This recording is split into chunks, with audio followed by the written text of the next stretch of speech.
Chapter 661, Bookworm. Northern sat languidly in the office, a couple of books arranged on his table. While rummaging through Professor Heimberger's belongings, he had found some very interesting books and was reading through them. They were very rare books about language formation that were probably priceless and could never be found in an era like this one. It made sense how Professor Heimberger had such kinds of books, considering that he was well over 300 years old. One book in particular, Ages Less Perea, proposed that runes originated from a mind more primal and ancient in existence than all human beings today are familiar with, from an era-less epoch, a time where the world was still whole. Northern, however, failed to recognize the latter part of the statement. Perhaps it was talking about before the rifts came. Wouldn't it then mean the era of constellations? But it had said the era-less epoch. Northern had reason to believe this was definitely not the era of constellations and most likely was the very early beginnings of the world of trial. Before it became ultrial. The awakening of the voice of the world dated back over 3,000 years.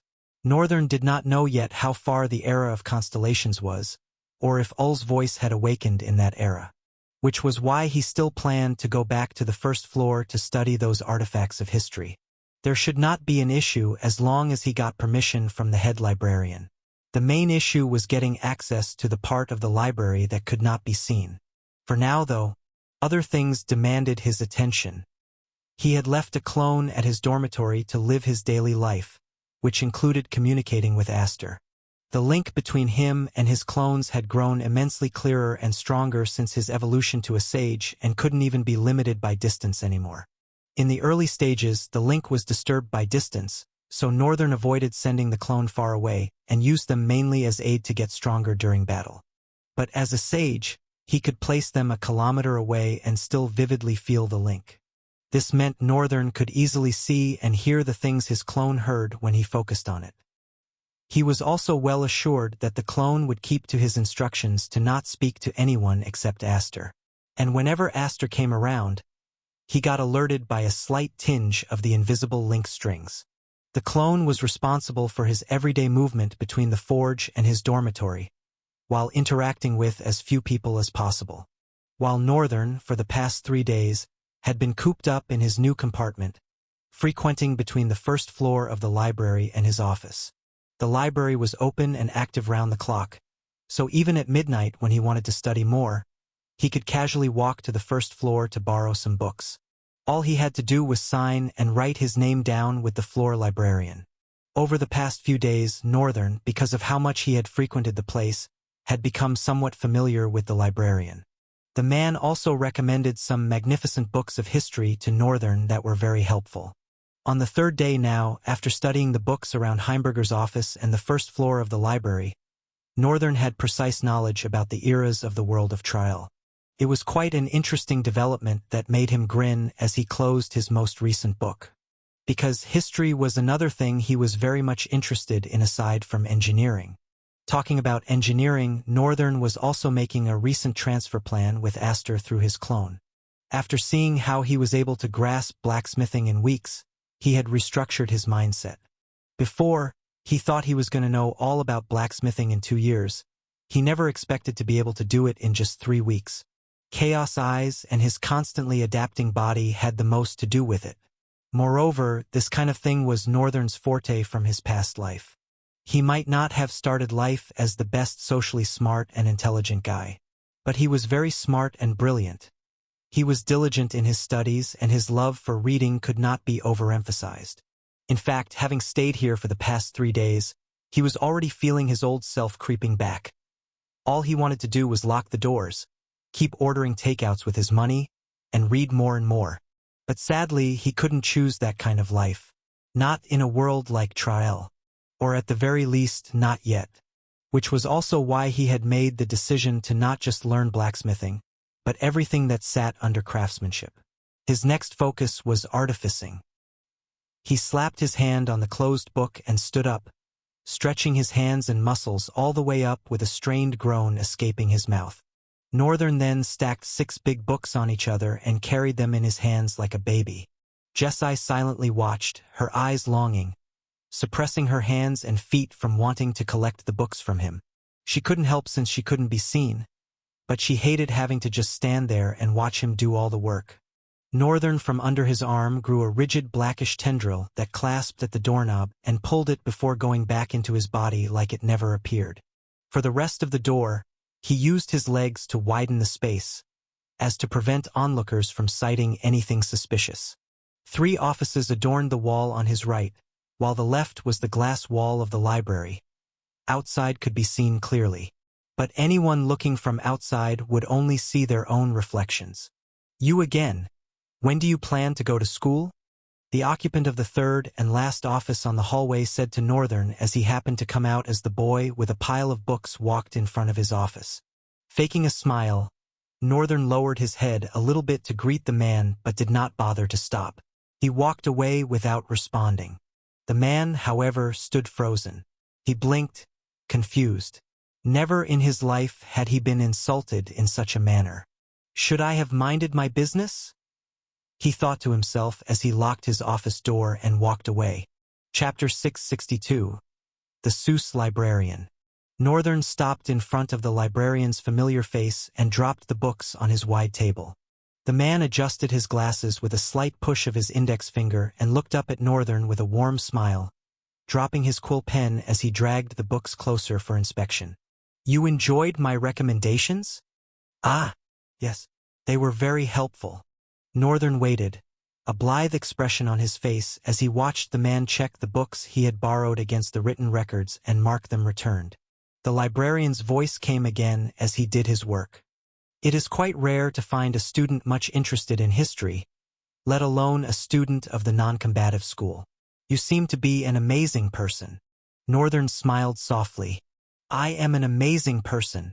The man paused for a moment, glancing at Northern. "Oh? Peak self-esteem, is it?" Northern shrugged indifferently. "Just the truth, I guess." The man's eyes held a hint of doubt, but out of politeness and respect for the kind of school Northern was from, he hid it. Still, he offered a word of advice.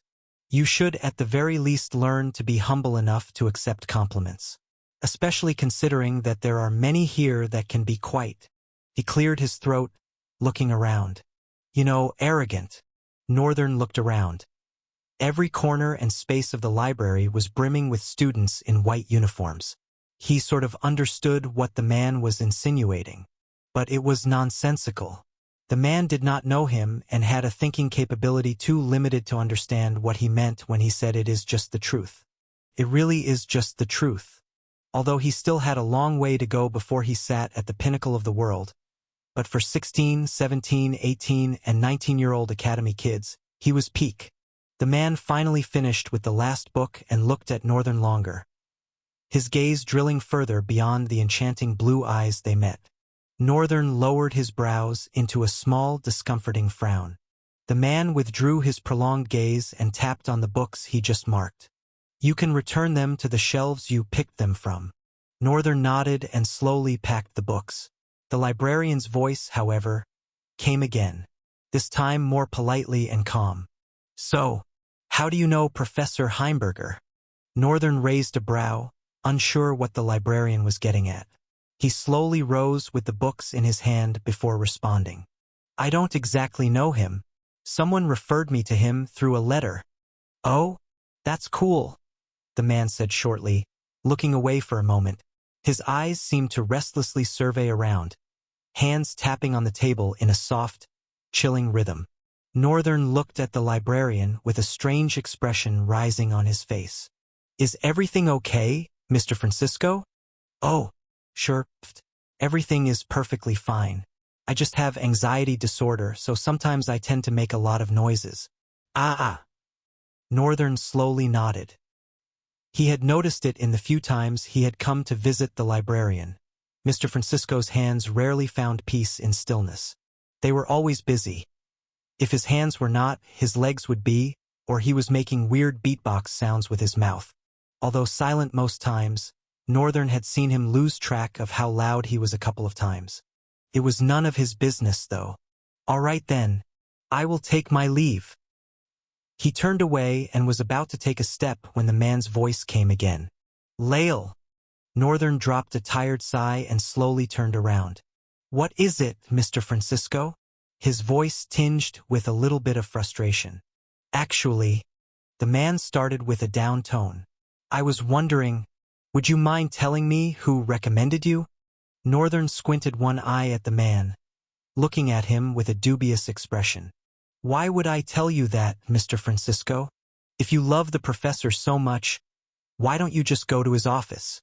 The man flared up, his face contorting wildly, eyes darting, brows twitching, and lips quivering in a chaotic jumble of emotions as his voice cracked. What? Go to his office? Are you out of your mind? His words spilled out in a panicked rush. No one dares to go to Heimberger's office except when summoned. You think it's that easy? Do you even know who he is? A part of Northern's face squeezed in irritation. The librarian's expression seemed borderline hysterical. Northern knew from Annette that the professor was actually a bigger shot than he made himself look on their first day of meeting. A founder that had managed to survive till now. The only surviving of all three. When Northern thought deeply about it, he was like a relic of the academy. But wasn't that all there was to it? He shrugged. Yeah, sure, whatever. But I can't tell you who told me. He made clear curtly and left. The librarian was left standing in his flared state, watching as Northern's figure strode deeper into the vicinity of the library until he cut toward a corner and disappeared totally from his view. Northern still couldn't help but be disgusted at the shameless bootlicking of the librarian as he returned the books. Maybe there was something that enraptured the poor man in the old glory of the only surviving academy founder. Northern did not care.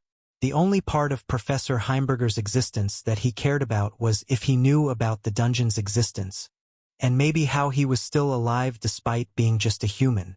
Northern finished returning the books and stepped away from the shelves. Behind him was another bookshelf, but the space between was large enough for two people to walk without brushing against each other. Clapping the dust off his hands, Northern looked down as the familiar panel appeared in front of his eyes. You have discovered talent. Tearing Blaze, see?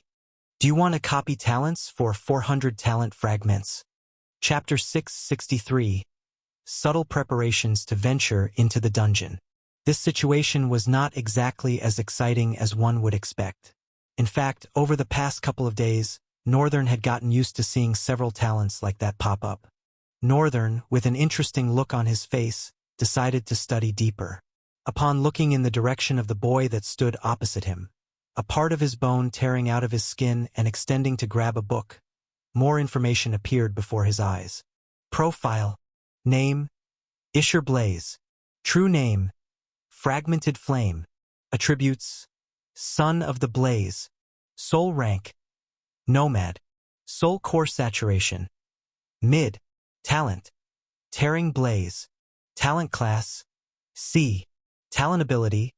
Extension. RIP. RIP VA extension. Description. Extension. The bones gain an elastic quality and can stretch to a certain limit. RIP. The user can rip out the bone through the skin without sustaining any injury. RIP VA extension. The user can rip out his bones and extend them while still maintaining their rigidity. Northern thought for a while and decided against copying it. Over the past few days, Northern had encountered several talents. Some he had copied, some he did not copy, just like this one. The reason being, as much as he wanted to copy as many talents as he could own, he didn't want to set out copying talents that would serve him no use in the future. Moreover, Northern wanted to leverage evolution of talents more than just copying talents. After the Dark Continent, he had completely lost focus on evolving talents, which was bad, considering that the system did not just allow him to copy talents but also evolve them. Had he ever been curious enough to try, how powerful would an ability he owned be if he evolved it to EX class? This revolutionized his thought pattern recently as regards copying talents. However, the downside of this was that talent evolution, especially for classes higher than S, was very expensive. Northern suspected that an EX class evolution would most likely cost him about 10,000 talent fragments.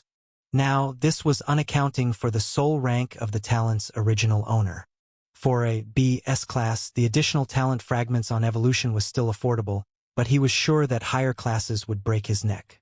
So, his proper plan was to first get more fragments and copy as many useful talents as he could within the duration of 6 months. After 6 months, he was going to focus on evolution of talents, managing to stall himself from toppling over to the next soul rank by all means necessary. The only problem was insufficiency of rifts. Damn.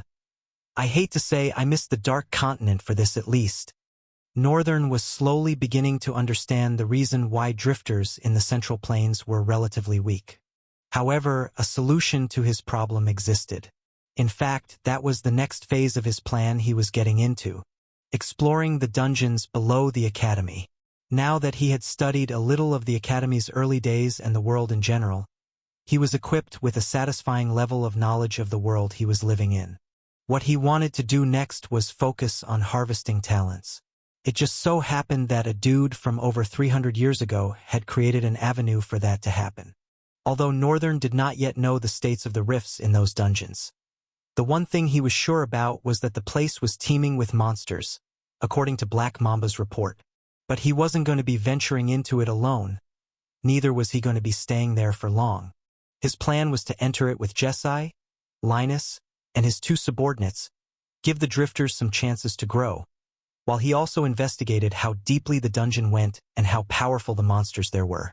Then he would leave his clone in the monsters, along with Byran, Revunt, Mr. Fluffy, and Black Mamba, since the void summons grew by absorbing souls and Mr. Fluffy needed cores to further his growth.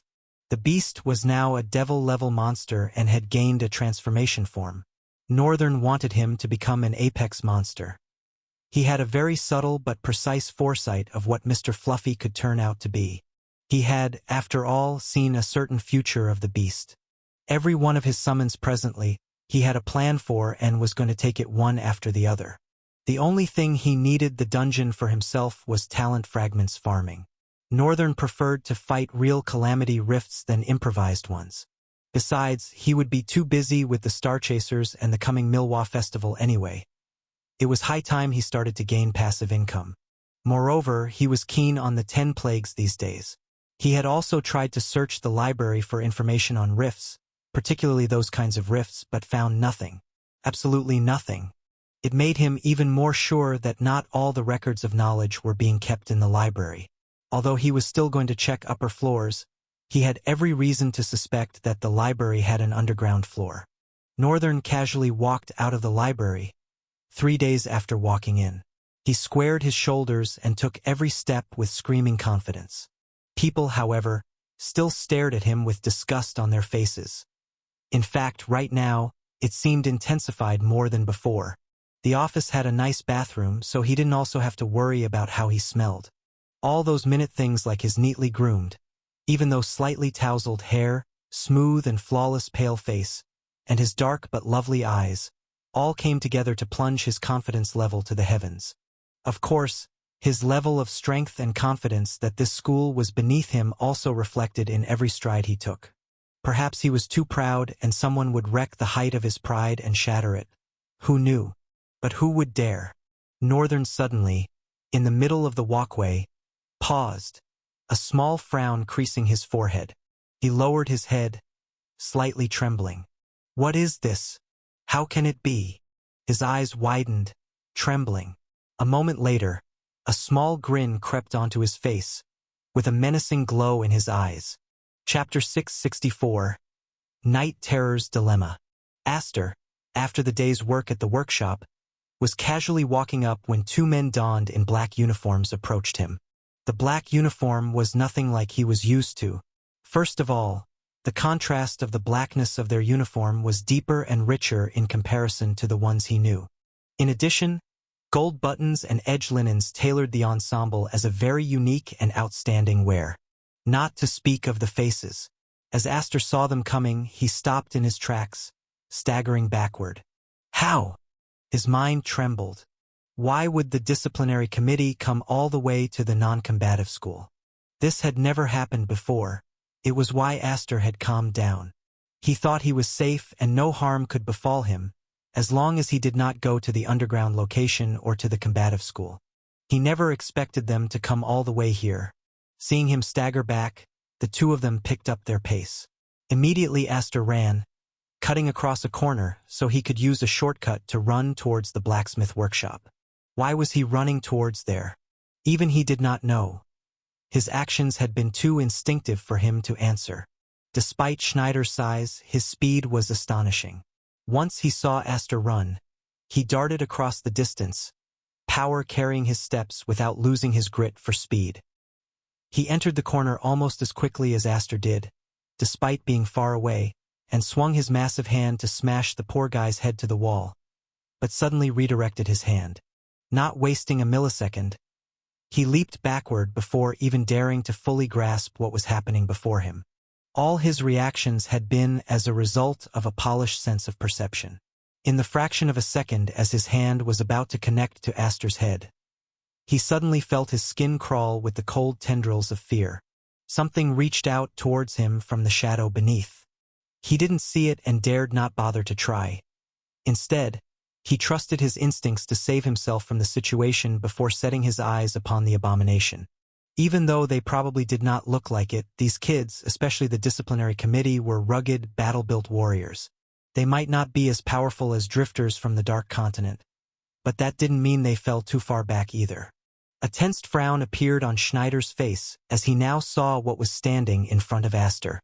Even Aster was as shocked as they were, falling on his butt as he saw a four-handed monster emerge from his shadows. The maroon-haired guy stopped, his eyes slowly growing wide. "What in the world is that?" His voice trembled, its whisper breaking. A drop of sweat rolled down Schneider's face. "I have no idea, Len, but I think it should be at least a Hellion rank." "Don't be foolish. This thing is definitely more than a Hellion rank." Schneider swallowed his spit, his hands slightly opened by his side, ready to fold into rigid fists any moment. The vicious existence in front of them stood with its hands still, eyes gleaming but somewhat suppressed. The maroon-haired guy, Lannister, scratched his hair annoyingly. "Damn it! What is a monster doing in the academy grounds? I suspect it is someone's ability." Schneider glanced at him quickly, not wanting to take his eyes away from the monster completely. Someone's ability? How does that even make any sense? His voice sounded unsure and quaked with fear. Len, on the other hand, had a slightly detached demeanor. After his initial shock upon seeing Night Terror, he did not seem to experience any intense fear like Schneider currently was. Slowly, two swords weaved into his hand with shimmering sparks like ignitions of lightning. "What are you doing?" Seeing him, Schneider almost freaked out. "What do you mean? We see a monster, we kill it. That is the essential making of a drifter. Besides, nothing must get in our way of getting that guy. We don't want to incur the leader's wrath now, do we?" With trembling eyes, Schneider gulped again. "Why, you are right. Now that I think about it, facing the leader is more scary than this monster. But still, don't worry, I can deal with this. You just need to make effective use of your shield." A note of confidence immediately transformed Schneider's expression. "You will use your ability? I thought you hate using your ability." Len grimaced.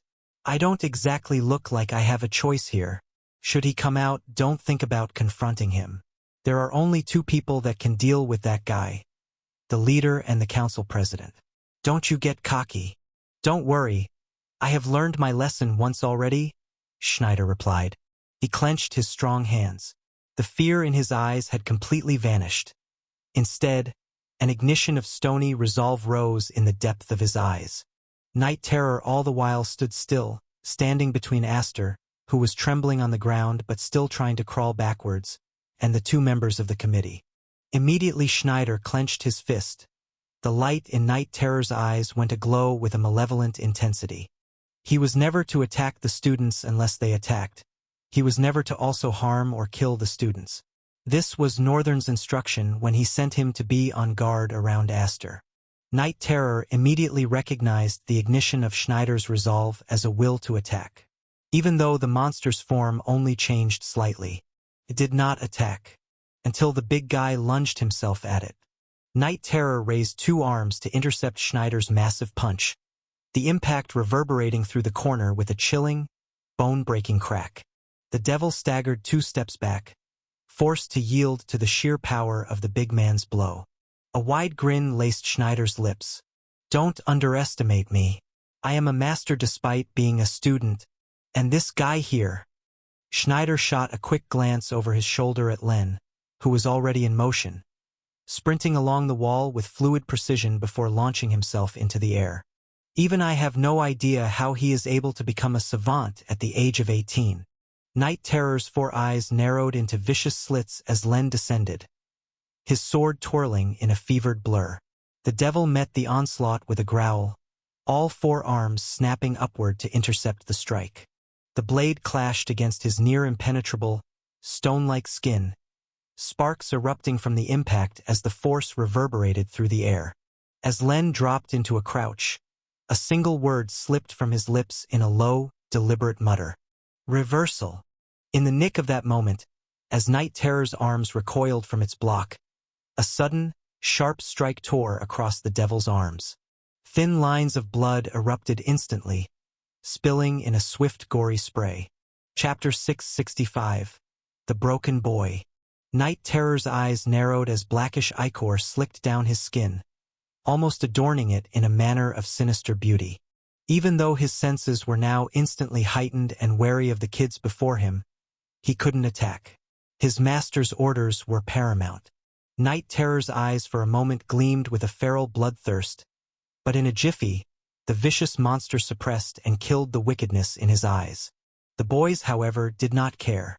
Len threw his sword in the air, a horizontal slash flashing upwards. Night Terror again threw one hand to block the attack. As sparks flew upon the collision of the thin silver blade with black polished skin, Len muttered again. "Reversal." The same thing happened again. The strike that Night Terror successfully blocked came back again. A long tear ran across his hand, causing blood to crudely spray outward. Len did not waste any time. He dove in with a blurring barrage of attacks, his 2 swords tearing through the air in complex but ferocious patterns. Each biting point of the sword was met with a terrifying block from Night Terror, and each blocked attack induced an even more vehement damage upon the devil. The intense exchange prolonged for a while, filling the corners with the cold and wicked screech of thin metal, sparks mixed with black ichor flowing in the air as if gravity mattered little amidst them. With a final cross outward slash, Len managed to wrench the monster's hands free from each other, exposing its chest. In a fluid motion, he twisted his body mid-air, slamming a spinning kick into the hinge of the devil's neck along with a terrifying shout of power. Recoil. His second leg, as the first connected, also snapped upward with brutal precision. As the second one connected, a terrifying carnage was unleashed.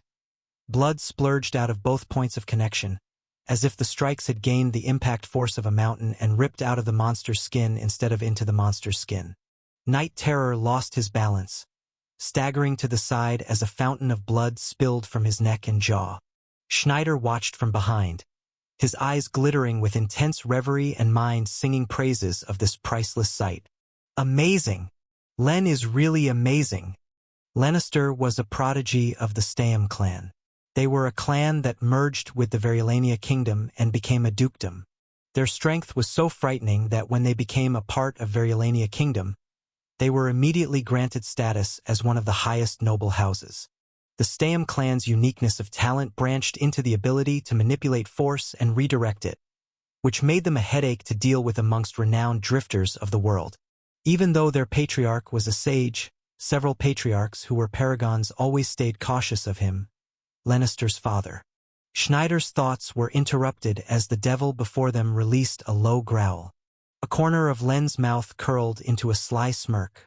The boy tilted his head with a wicked light fiercely burning in his eyes. What? Finally ready to go on the offensive? Compared to before, dark circles had formed beneath the boy's eyes. An ability like that was undoubtedly eating off his reserve of soul essence at an unfair speed. But something else seemed to also be happening with him, something that hid a gaze of haste in the depth of his eyes. Night Terror stared for a couple of seconds at the wounds on its hands. The stare prolonged until Len's voice attracted his attention. If you are waiting for those to heal, that would be impossible. Reversal operates on a simple principle. What you should have successfully blocked hits you with the ratio of your block intensity. Recoil is for successful attacks, simply multiplying the impact and placing its starting point in finishing point, and finishing point in starting point. In other words, those wounds are a part of you returned to you, not inflicted by an external force. Your body sees no need to heal them. Not that I expect you to understand any of that.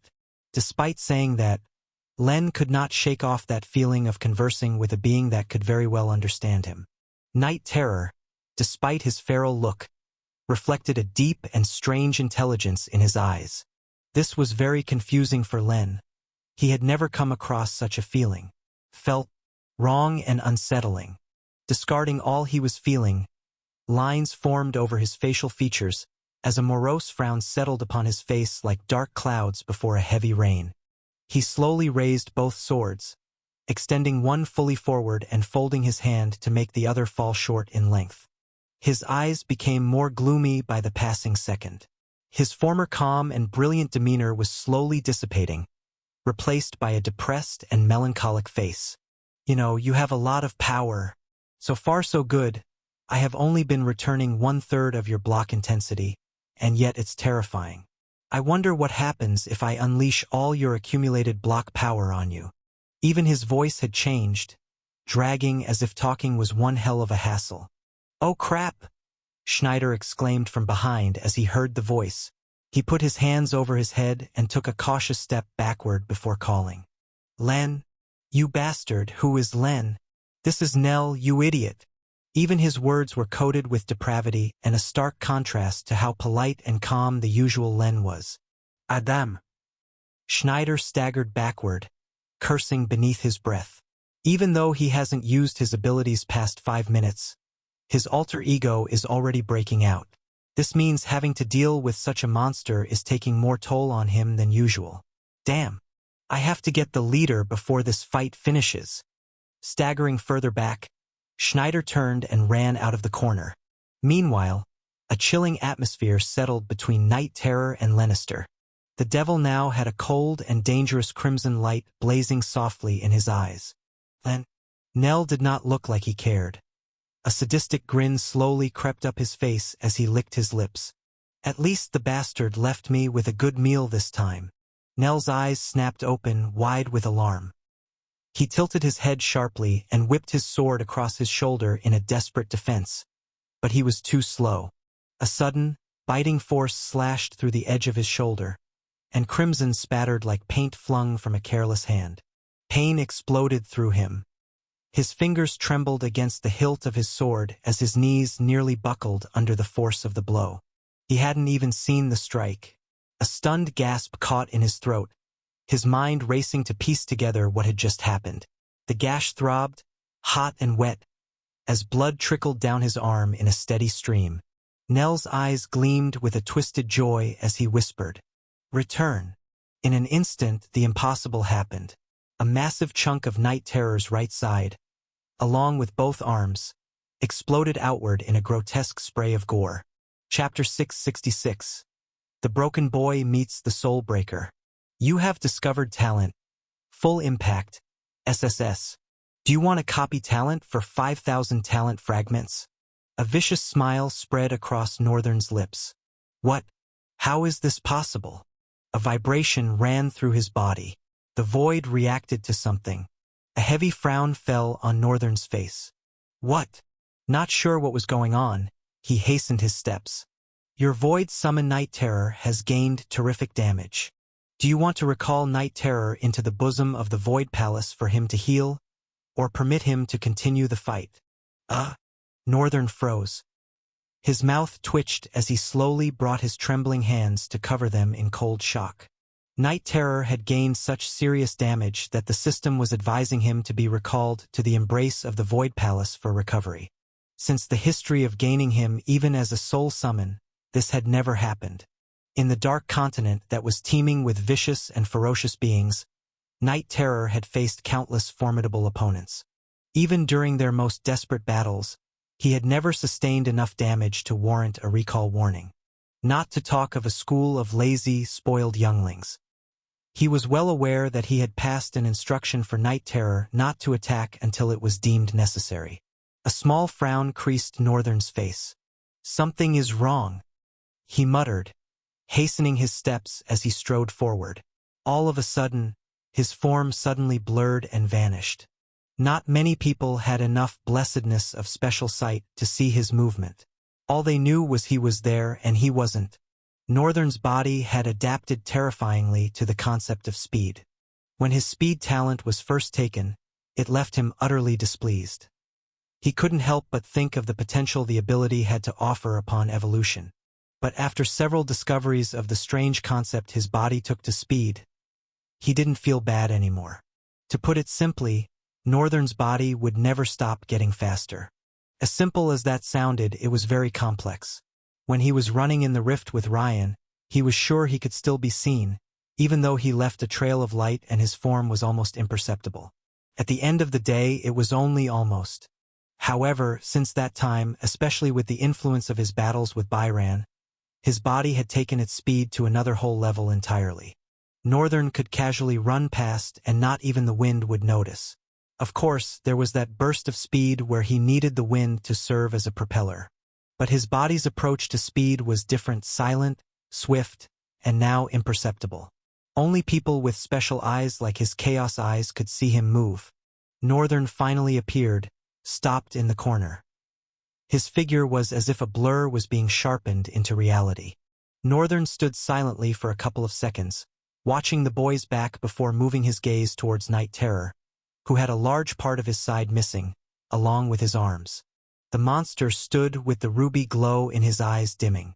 That level of damage apparently had consumed a significant amount of his vigor. For the first time, Northern saw the possibility of his void summons dying, and in that moment, a heavy weight of understanding settled upon his chest. They were not invincible. They could die too. "Ah, this is mortifying," he muttered as he shifted his gaze to the boy standing in front of him. In that moment, Nell's eyes widened as he felt a chill drill into the back of his neck. He jumped over Night Terror and landed behind. Northern stood purposefully, his hands tucked into the pocket of his trousers, and his gaze carrying a dark and foreboding intensity that seemed to pierce through the air. His presence exuded an unsettling aura, as if he were a storm on the verge of unleashing its fury. "You? Who are you? I have clearly not seen you before." Northern was silent. He gazed down at the boy, a condescending light radiating in his eyes. Composing himself again, Nell straightened his back and grimaced. "Looks like you have no mouth to talk." He was careful even in his words. Nell always knew he was a radical, cunning version of Lannister. All caution and politeness were decided by Lannister. But he existed for a single purpose: destruction. Because of how mind-severing the talent abilities of Full Impact were, using it put a strain on the user. And that strain caused the user to break. Now that broken boy was Nell standing in front of Northern. A personality born for the sole purpose of better propagating all the abilities of the Full Impact.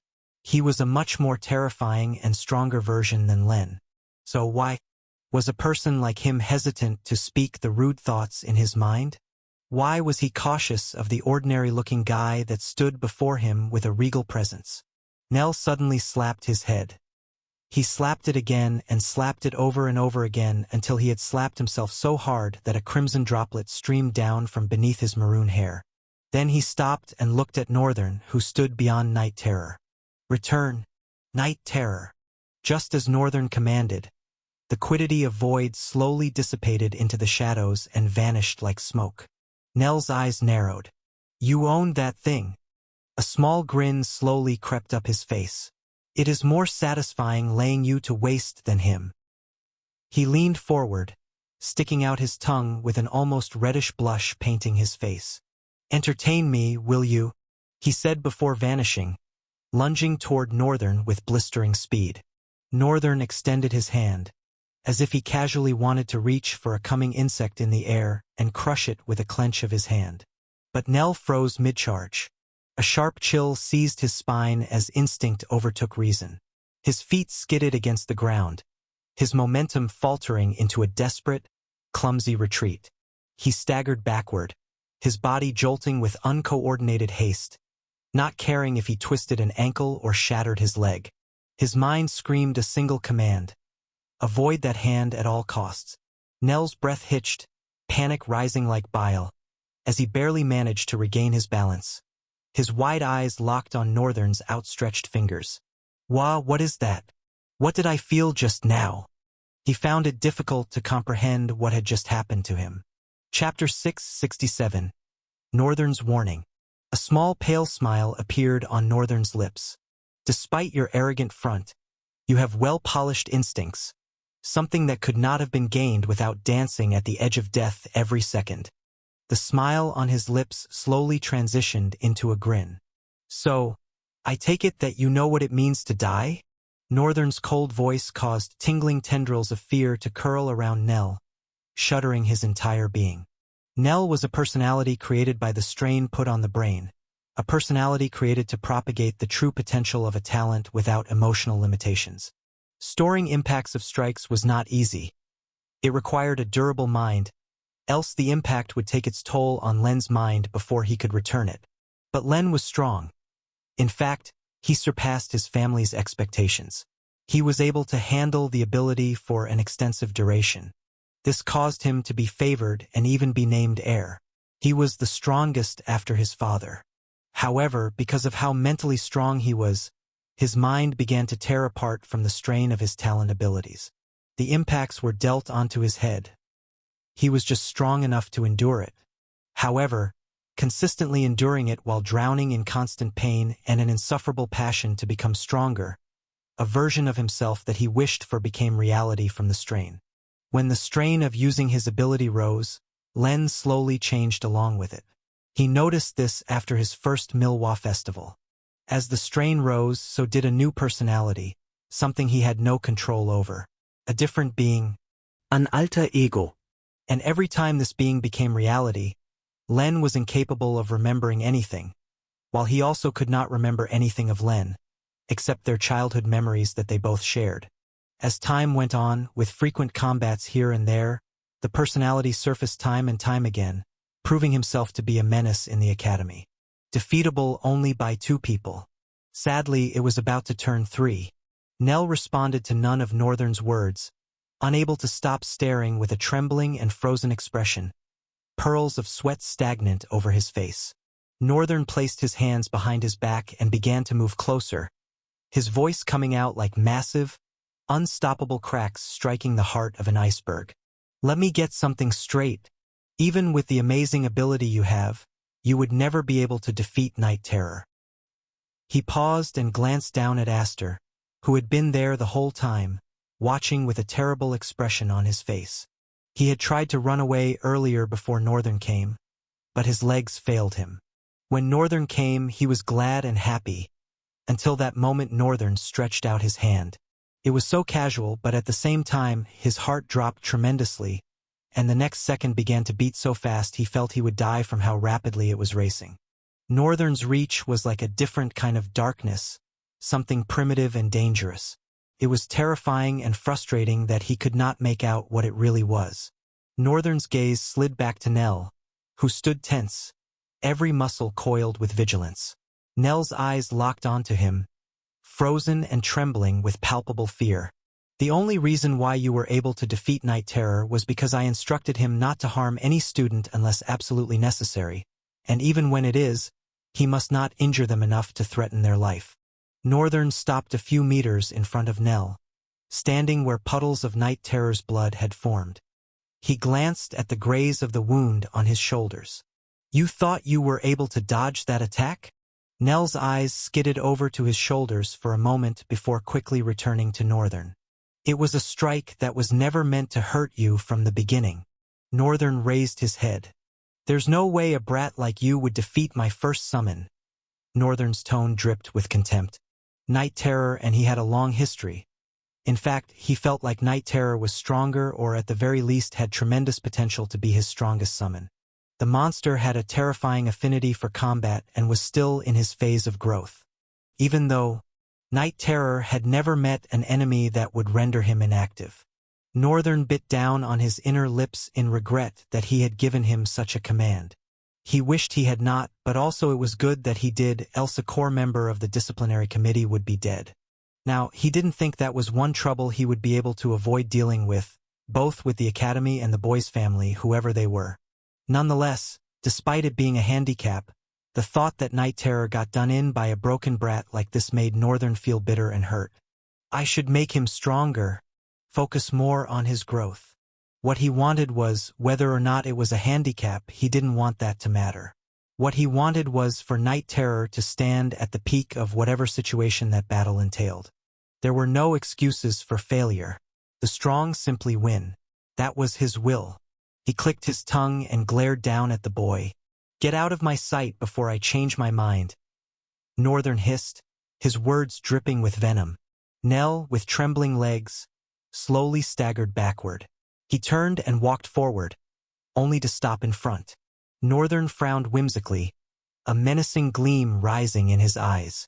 Nell began to turn slowly, but before completing the motion, his form vanished, a blur flying across the air. Northern shifted his stance in an instant, his hand snapping up beside his head.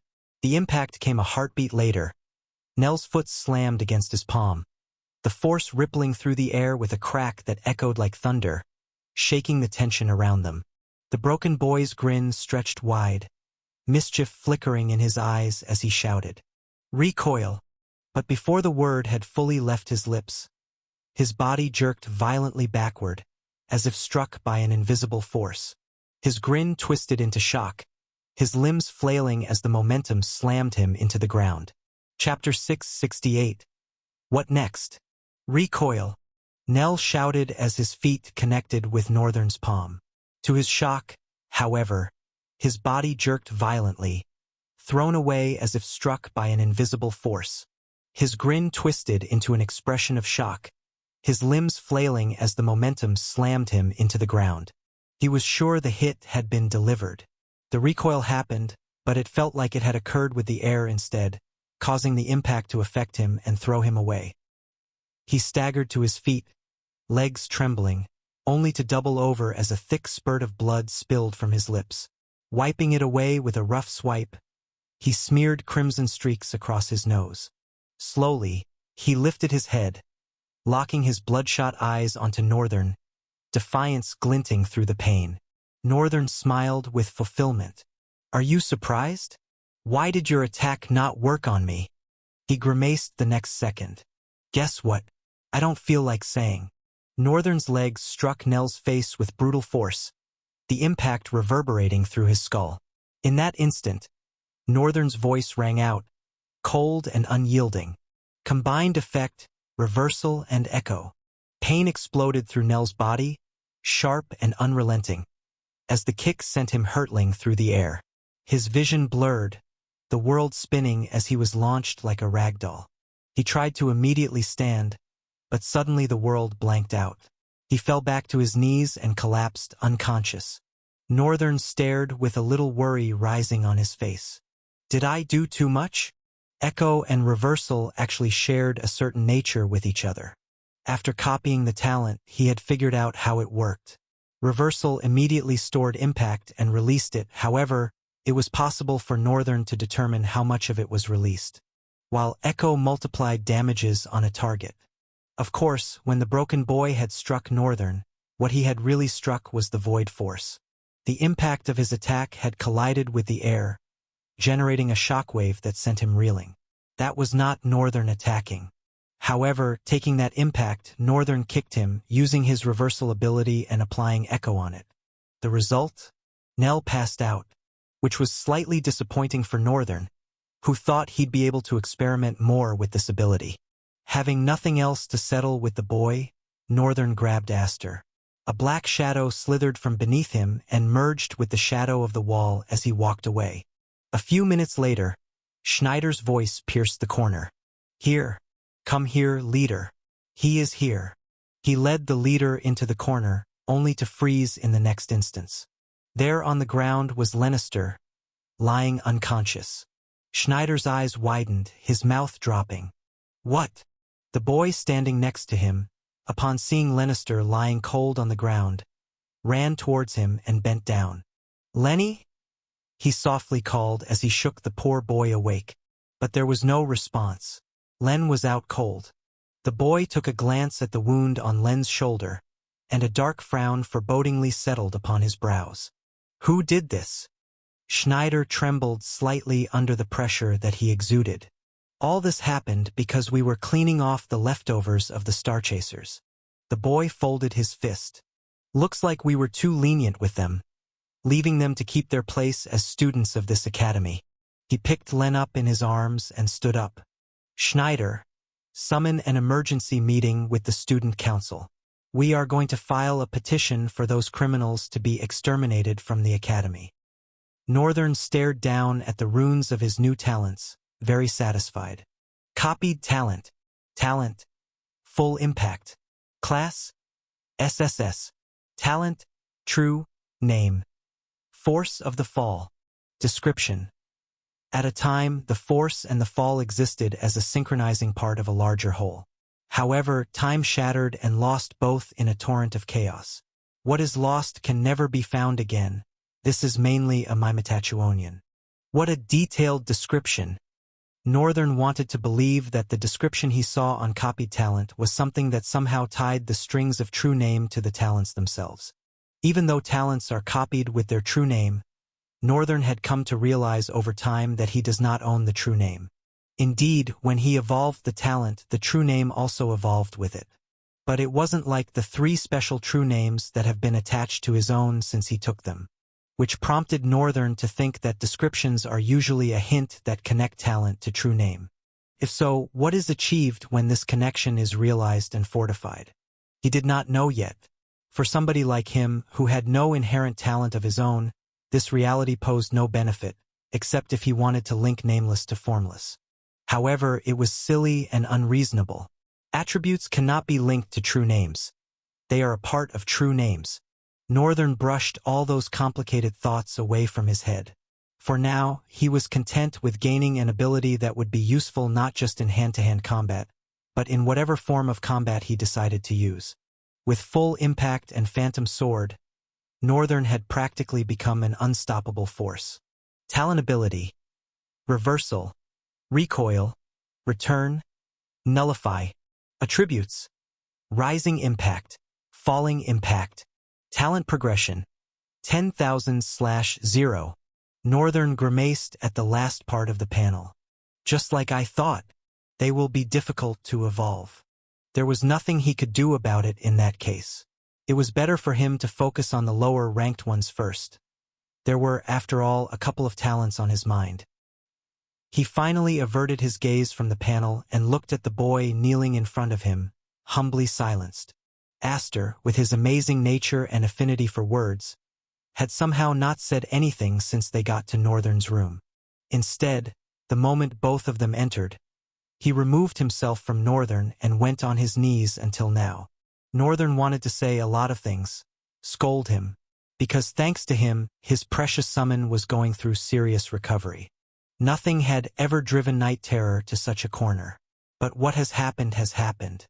It would be idiotic to dwell on it. Now, however, he had to make sure this kind of thing does not happen again. Chapter 669. The Council Meeting, Part 1.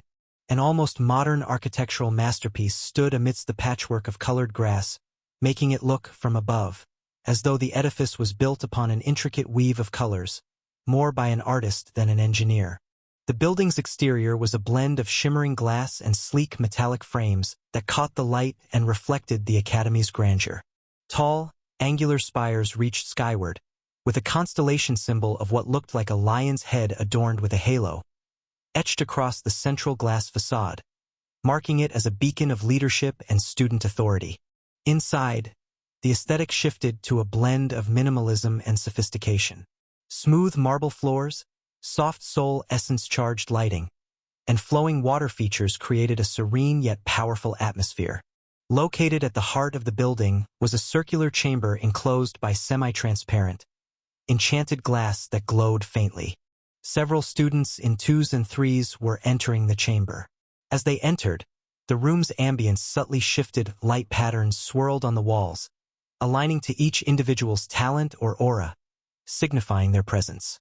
At its center, a large round table sat atop the sigil of the academy, surrounded by high-backed chairs with the insignia of the council offices engraved on them.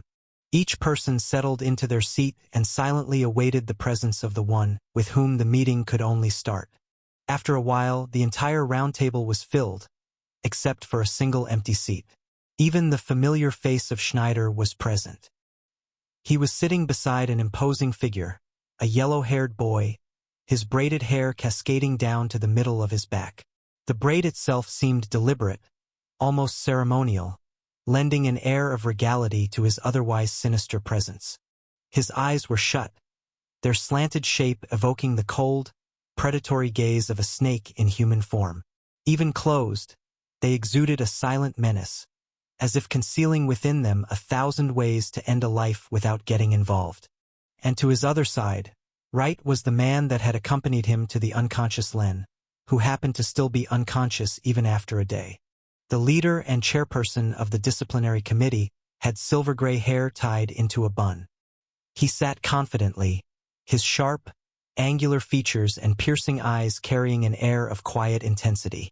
His dark, open-collared shirt stood in stark contrast to the V-necks that others wore, but it complemented his no-nonsense demeanor, hinting at a calm yet intimidating presence.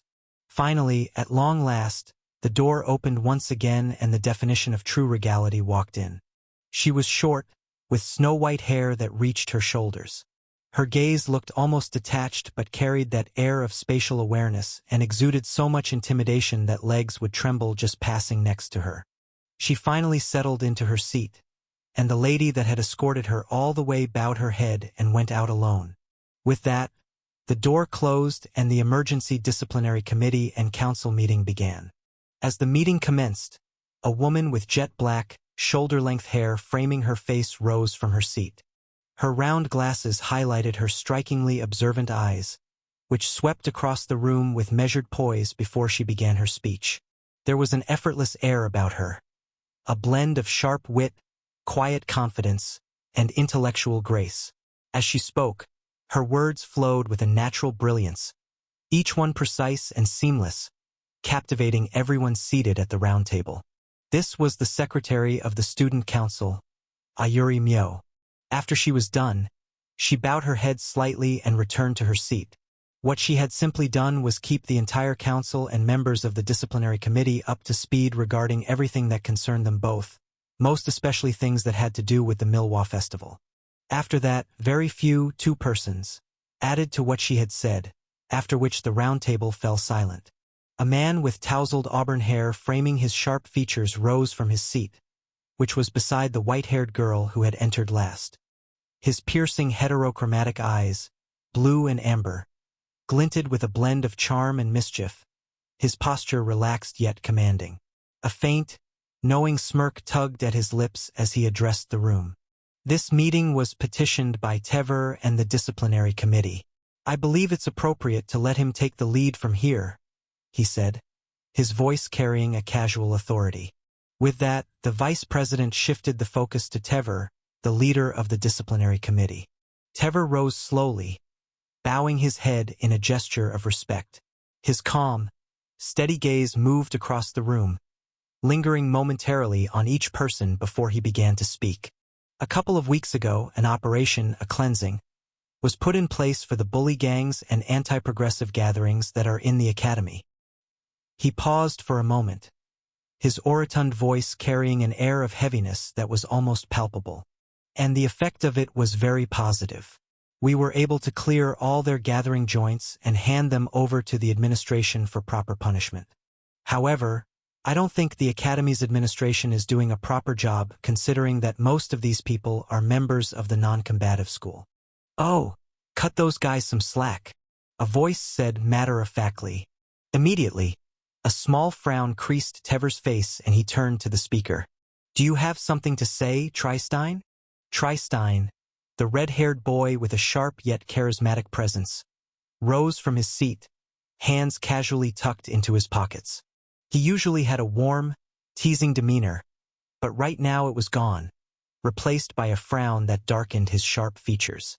"Cut the propaganda and get to the point," he said, his voice cold and biting. "A week ago, despite the council's indecision, you launched an operation to purge the Star Chasers. Not only did you undermine authority, but you were reckless in your execution. If you were going to start something, you should have finished it. Now, thanks to you, we are being humiliated by some powerless freaks." His words punctuated the room like thunder, and with a sharp slam of his hand on the table, his piercing gaze burned with barely contained fury. Tevr was confused. He glanced at all other members of the student council. They all had expressions that seemed to support what Tristein had just said, which meant something had happened that he was not aware of. Chapter 670. The Council Meeting, Part 2. Tevr frowned, his calm and quiet demeanor beginning to crack. He leaned forward on the table. "What is this? What exactly is going on?" The whole table was silent. Then the vice president's loud and clear voice reached Tevr. "The non-combative school has invoked the white law of the academy." Tevr trembled slightly, as if those words carried the weight of a colossal boulder. He looked like he was struggling to lift it. Slowly, his expression first became bleak, and then a frown appeared on his face. "What nonsense are you saying? Why would any of you accept that? Get a grip. It's the white law, the one thing that instructors and students alike are powerless against. It is the one law that binds everything in this school together and promotes equality. What do you mean, why would we accept that?" A purple-haired girl with glittering eyes made clear. A dark frown defiled Tevr's face. "I came here to place a petition for us to exterminate the gang members. Did you not hear what they did to my subordinate? Len is still unconscious and in the infirmary right now. Since yesterday." Everybody moved slightly, muttered gasps and mumbles traveling across the room. Even the white-haired president looked towards his direction. Len was famous for his strength. Not a handful of people could deal with him. Usually, only Tevr and the president herself could fight him and come out unscathed. There could be other people, but those other people had never tried. Just these two, the others that had tried had suffered serious and humiliating defeat. It was why Len was Len. He really was a menace. Such a person had been unconscious for an entire day. The vice president frowned. "That's bad news, Tevr." Tevr looked towards the direction of the boy with auburn hair. "We all know how strong Len is. If he was able to be defeated by anyone other than you and the president, that most likely means that person is the one who invoked the white law. We don't know what to expect." Tevr grimaced darkly. "Are you saying I might lose?" The vice president spread his hands in quick surrender. "All I am saying is, it's better to be cautious than rush into things. If you lose, you will lose everything." Tevr's frown got tighter. What was this person's white condition? The non-combative school is allowed to have their own student council, or you are dismissed from your office as the chairperson of the disciplinary committee, and he assumes your office. Ha! Tevr's mouth fell. He felt like he had just heard the biggest joke of his life. Not only did a student of the non-combative school invoke a white law, but they also wanted to be the leader of the disciplinary committee. It was insane, laughable. The white law was a law that gave students the right to challenge anything with combat with a motive. Upon winning, the winner's motive is fulfilled, and in the condition of loss, the winner's motive is fulfilled. White law could be invoked on anyone. A student could invoke it on an instructor or even a professor, as long as they could win. Because the higher the authority, the higher the risks and humiliation accompanied losing. The law was created at the early stages of formation of the student council, during their protest for equality. It was also one of the reasons why the student council held so much influence within and out of the academy. Another reason was also due to family and clan factors. Tevr chuckled a bit. "I already find it insulting that a member of the non-combative school is the one doing this. I can't even begin to state how disappointed I am that you think I will lose." The vice president chuckled shyly. Forgive me, Tevr. I am sure you are a strong dude. You will take care of yourself. Besides, it's the non-combative school. However, let me warn you. The vice president's heterochromatic eyes glinted with a terrifying and yet soothing wickedness. His handsome face somehow managed to pierce through everything, even this foreboding aura. If you try anything out of sight, your office will be the least you have to worry about. Tevr gritted his teeth. He couldn't believe this. He had come here with the petition to expel the Starchasers and find Len's attacker. However, he was the one being targeted instead. What exactly was going on? Where did he lose it? Who was ahead of him? If there is anything more to say, now will be the time. The meeting needs to come to a close soon, Myo, the secretary, informed. Her unique husky voice retraced his focus back to them. He shook his head slightly. No, I have nothing else to say. The meeting can come to an end, he said, and walked out of the room before Myo got to announce the closing of the meeting. Immediately after it came to an end, Schneider ran out, following Tevr. Slowly people left the room until only 5 of them remained. The vice president washed down his face with a sigh. I know, right? He just went ahead and ruined everything, Tristein said as the vice president sighed. I wish I could help him. Tevr usually isn't a thoughtless person, but there's nothing I can do. His brows curved into a light frown. We cannot give the non-combative school the right to make their own student council. It will ruin things on a great scale. Erwin is right. This is all we can do. I feel bad for Lenny though. He is such a cute boy, the purple-haired lady said, her brows slightly downturned in sadness. And I am also curious who it is that was able to defeat Nell. I was told he transformed to Nell and things got messy, Myo added. Erwin rested his chin on his locked fingers. I also heard there was a monster. When we arrived at the scene, there was indeed a pool of monster blood. There are a lot of strange things surrounding this event. We might have to investigate it more closely, Tristein said with a tense expression on his face. Yes, but first we have to hope Tevr does not lose his duel. The air between the 5 of them drowned in silence for a while. Erwin turned slowly to the girl sitting beside him, his expression expectant. What do you think, President? A heavy silence filled the room. Every eye turned to her, the air thick with anticipation. Her gaze, ever cold and indifferent, swept over the table. Her childish demeanor seemed to harden for a moment, a flicker of resolve tightening her expression. Her voice cut through the silence. ABS. The word dropped like a stone into a well. A collective groan rippled through the room as the council members slumped in their seats, muttering their disbelief. Really? Should have seen that coming. Why did I even expect something else? Chairs scraped against the floor as one by one, all 3 of them filed out, leaving the president and vice president alone at the table. She pouted for a moment, then her face lit up, her eyes sparkling with sudden enthusiasm. Great abs, she declared, flashing a thumbs up as if starring in a commercial. Erwin sank his face into his palm. Chapter 671. Talent Tethering. Northern, after a very long nap, slowly rose from his bed. Even after rising, he still felt tired and not half as functional as he was a day ago. It was indeed a great boon to him that he had a bottomless reserve of essence, but that came together to take an even much greater toll on his stamina than usual. Over the past few weeks, just as he had trained his combat technique and forging ability, he had also taken every activity as an opportunity to increase his stamina. Prolonging his sword training and missing sleep wasn't because he just felt like it. While he was indeed particular about the growth of his combat technique, he was also taking all those avenues to increase his stamina. But it was to no avail. Although what he had done 24 hours ago indeed required a lot of his stamina to be lost. Besides the fact that transferring talent was incredibly, unnecessarily tricky and sucked on his essence like a whirlpool, it also consumed his stamina at a terrifying rate. However, that was right now the least of his concern.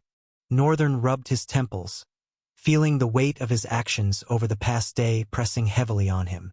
Talent transfer. Even with DIY, it was not as simple as Northern thought it would be.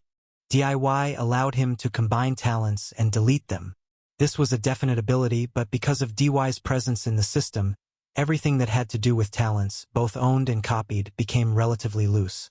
Relatively loose because it was not like they lost their tethering to his soul. DIY just made it possible for them to be altered and handled, however, as long as he understood the way they worked. It just so happened that Northern possessed eyes that could see the true essence and structure of a thing, no matter what it was. Own talents, he discovered, had a thin string that tethered them to his soul. Copied talents, however, were untethered to his soul, which made them an easier target to manipulate the ligatures of. But even when he dove into the ligatures and chaos construct of the talent, it was still difficult to do anything about it because they did not yet have a tether, which meant he had to depend on own talent.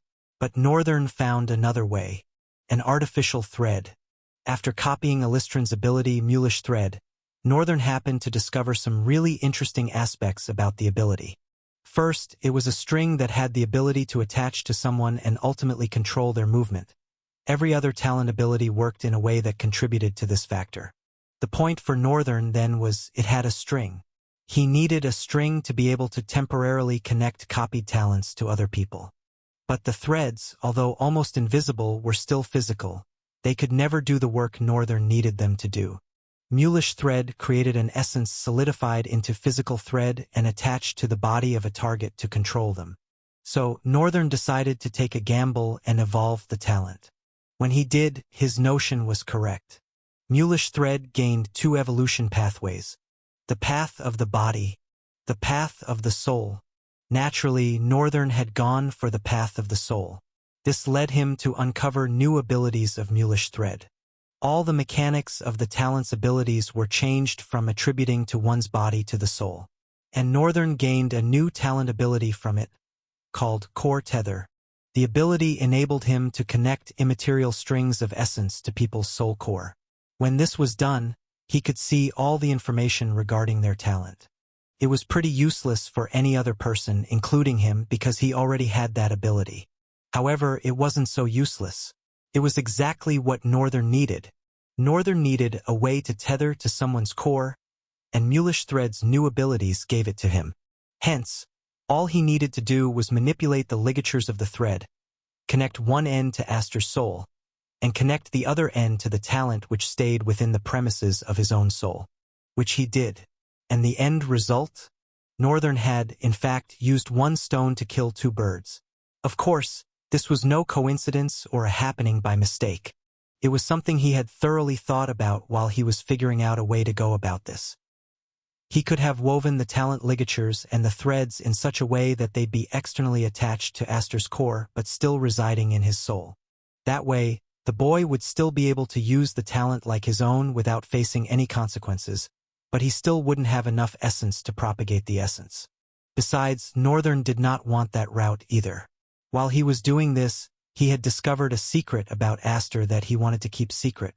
Both before and even now, he very much welcomed the idea of betrayal, so he preferred to just tether it, so come what may, all he would have to do is cut the tether and Aster would no more have access to both his essence and his talent. Yes, his essence. Because the second bird Northern managed to kill with this stone was solving the issue of essence with the same tethering. Leaving the talent in his soul and tethering it to Aster's core gave Aster the freedom to use it without having to pay for the cost of using it. The little weight of it that he bore was just stamina and skill.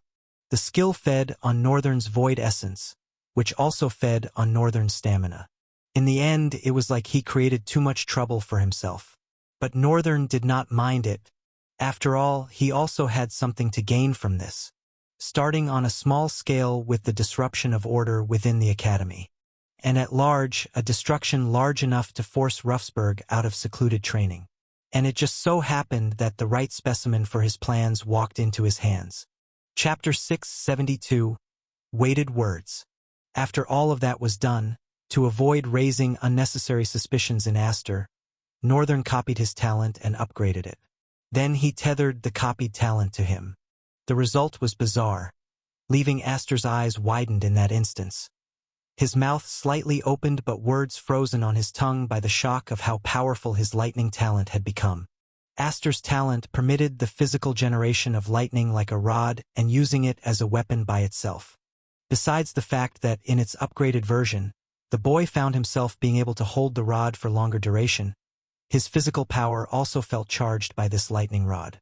The rod was like a generation of power that gained a physical form and charged his body, increasing his physical capabilities by minute milestones. He could also charge any electrical-powered device and much more that he could not do because of his low essence. He found himself being able to do it all. It made him genuinely happy. The boy, for the first time in his life, wielded the true extent of his power. It was like a flood of happiness broke out of a sealed mountain in his heart. Nothing could calm how great he felt, and how thankful he felt towards Northern. He committed his life to him. Northern, however, in that minute informed that there was no time to play around. He wrote something on a piece of paper and gave it to Aster to go to the authorities. Since then, he was not sure how things had gone because he had immediately fallen asleep after he returned to his room from the private forgery where all this happened. And now that he was awake, although he still felt a little weak, he had important things to do. Northern opened his wardrobe and grabbed the white woolly towel that was hung in it. He threw it over his cold shoulder and lazily pulled his trousers before walking into the toilet wearing just bare-patterned boxer briefs. Afterwards, water rushed from the showerhead, a steady rhythm echoing in the tiled room, drowning out the silence. After a while, Northern walked out of the bathroom, drying his body. He grabbed a white body hug and slid it over his body, wore fitted trousers, and sat on his bed to wear his knee-level boots. When he was done, he took one last look around and walked out of his room, making sure to lock his door before trekking down the hallway. As Northern stepped out of the dormitory, a sharp voice cut through the still air. "Brother! Brother!" He paused mid-step, his brows knitting together as he turned. His gaze was immediately shadowed by irritation as he saw who it was. Aster ran towards him, beaming with a cheerful smile. "Brother, I have done as you asked me, and like you said, it was indeed possible. How did you know about the White Law? Even I did not know such a thing existed in the academy." The administrators were shocked. The irritation on Northern's face got darker, crumpling his facial expression. He looked away from the boy, saying before he continued his walk, "I happened to find it when studying about the history of the academy." "You studied? Where did you find the time to do that? You were always either in the forgery or in your room. I don't recall ever seeing you go to the library." Northern paused and turned back with a cold frown. "Am I supposed to report every one of my movements to you?" Aster immediately responded, shaking his hands and head. No, that's not what I meant. I was just very concerned to be able to find time to study with how busy you've been. It had me questioning where exactly you found the time and when. But I guess I overstepped my mark." His voice and gaze went low. "I am sorry. I did not mean to upset you like that. Ever since you have helped me, everything has changed about me. I feel stronger and better. I want to know more about you, get close to you, be someone you can depend on. Is that too wrong to ask for?" Northern's gaze lingered, shadowed and still, as if it held secrets too heavy to surface. Then after a few tense beats, his voice cut through, cold and plain. "It's useless. You cannot be someone I can depend on. Dependence is a weakness I can't afford, not now, not ever. Stop having useless emotions and focus on beating the leader of the disciplinary committee." Northern turned away afterwards and continued trekking. All the words Northern had said wrenched Aster's throat and were like a huge blow to his chest. However, something pronounced he heard had left him utterly confused and unable to focus on the pain of Northern's crude words. "Eh." After processing it a couple of thoughts over, the sound escaped his lips. Immediately, he ran after Northern, who had not gotten too far. When he eventually caught up, he grabbed Northern gently by the arm, his voice tinged with urgency. "Brother, what did you just say now?" Frowning with irritation, Northern pulled his hand away from the boy's grasp. "I asked you to worry about winning against the disciplinary committee. Do you have a problem with that?" His voice was cold, cutting like a blade. Aster flinched, his hands balling into fists at his sides. No, brother," he stammered, his gaze darting to the ground. "It's just," he hesitated, his voice trembling as he added, "I can't fight the disciplinary committee leader. He's the leader of the disciplinary committee. How could I possibly win against someone like that?" Northern's frown deepened, his eyes narrowing dangerously. "If you're already defeated in your mind, how exactly do you plan to make yourself useful to me?" The words struck Aster like a blow. His shoulders slumped as his face burned with shame. He stared at the ground, a tumult of emotions flickering across his features. Frustration, helplessness, and something darker. Finally, he looked up, still frowning but now resolute. "You don't understand," he protested, his voice rising with a mix of desperation and anger. "This guy is in his 4th year. He's from a prestigious family, has an S-class talent, and is one of the few savants in this school. He's a walking disaster. The reason the disciplinary committee is so feared. I'm just a nomad, barely even that, with a new talent I don't even fully understand. In terms of experience, rank, and ability, I'm nothing compared to him. He'll crush me before the fight even starts." Northern's eyes blazed with anger, his presence almost suffocating as he stepped closer. Northern's voice was sharp, his tone like a whip cracking in the air. "And what do you think excuses like that will achieve? Do you think your enemies will care about your rank or your inexperience? Weakness isn't forgiven, Aster. It's exploited." He took a step closer, his gaze piercing. "If you've already decided you'll lose, then you've lost before the fight even begins. But if you want to stand anywhere close to me, if you want to survive in this world, you'll stop thinking like a coward and start acting like someone who deserves a place here." Northern paused, his expression hardening further. S-class talent, savant, 4th year, none of it matters. He's still human, and humans bleed like anyone else. The question is, do you have the guts to make him bleed? He did not wait for Aster's reply. He cast him a sharp, assessing look, one that seemed to weigh Aster's worth in a single moment, then turned on his heel and walked away without another word. Aster remained rooted to the spot, his fists clenched at his sides. The weight of Northern's words pressed down on him, each one striking like a hammer blow. His mind churned, battling with the harsh truth they carried, and his chest tightened with a mix of frustration and determination. Chapter 673. The Order of Events. Northern, pressing the back of his neck, strutted gently. Originally, he was going to fight the leader himself, but he had better things to do than tussle with a bunch of kids. First, Elena was probably going to be back in a couple of days. There was an assignment which he had not even started. He had been taking advantage of the private forge to refine the red crystals, Rethium, instead. Second, along with that assignment, Northern had decided it was time for him to forge himself a new sword. Although whatever sword he forged for himself would be primitive in nature and be lacking compared to an item, still, he wanted to bond to something of his own effort. And this was to mark his continuation into the exploration of how to create items that are attached to the soul. With chaos eyes, he had been able to peer into the tapestry of essence of every mundane item created and had suspected the possibility of it being tied to the soul. But all that items had to show for their peerless reputation was not their attachment to the soul alone, but also their order. Item orders were the feature that made these weapons incredibly different from mundane ones. Orders of items are skills imbued in them by the memory of their source. It is like an ethereal string that weaves their purpose of existence. With something like that almost impossible to imbue into a mundane item would forever be a mundane item. And this was the wall Northern wanted to break before transferring to the Artificer course and also learning all there is to learn there before advancing to another course. But he still needed to speak to Professor Heimberger about it before going ahead with his plan. However, the thought of walking all the way to that place made him hesitant.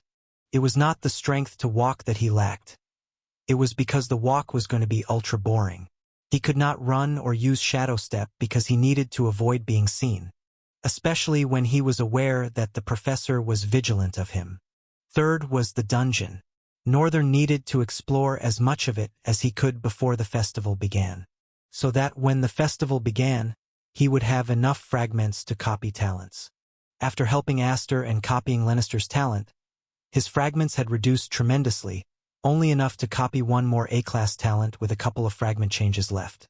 Hence, he needed to stack up as many fragments as he could and take advantage of this penalty to get many talents and evolve them before he moved on to the next rank. And lastly, Northern had cooked in his mind how he was going to show his might to the whole academy and make them all crumble in shock. Appearing before the disciplinary leader and defeating him was in no way the perfect stage for him to reveal himself. So he chose to back away from it. If Aster managed to defeat the leader, then it was good. If not, that was also good. Nothing affected his plan in any way. Aster would end up being the one getting hurt. But Aster was not the only guinea pig he was using for this event. All of the Star Chasers were, and that was why he made Aster be the one to fight the leader. The Chatterbox did not need to win. All he needed to do was fight. The others would notice and would be convinced of the same power. This way, they would come to him too and seek growth. And through this event, Northern would be setting the stage for the Milwa Festival. And most importantly, a greater stage for destruction. He was cooking something really evil. So evil that he could not help but grin wickedly as he thought about it. Northern finally approached the private smithy, nestled in the embrace of the serene stream. The sound of water cascading over smooth stones filled the air, harmonizing with the occasional chirp of unseen birds. Northern settled down, resting a little bit before bringing out the refined Ethereum ore. He looked at the bluish iron bar with a slight spark in his eyes, his mind racing as possibilities of its final form and how powerful it would be filled his thoughts. Never had he thought he'd enjoy blacksmithing so much. Northern began by kindling the forge. He worked the bellows with steady rhythm, coaxing the embers into a roaring fire. He arranged the coal methodically, ensuring even distribution for consistent temperatures. The heat began to rise, the forge glowing a fiery orange that danced shadows across Northern's determined face. His hands moved with a mix of precision and instinct, a witness to his ever-growing understanding of the craft. The Ethereum ore rested in his hands for a moment longer before he placed it carefully into the forge. He watched as the bluish hue shifted, a faint shimmer of energy escaping from the surface, reacting to the intense heat.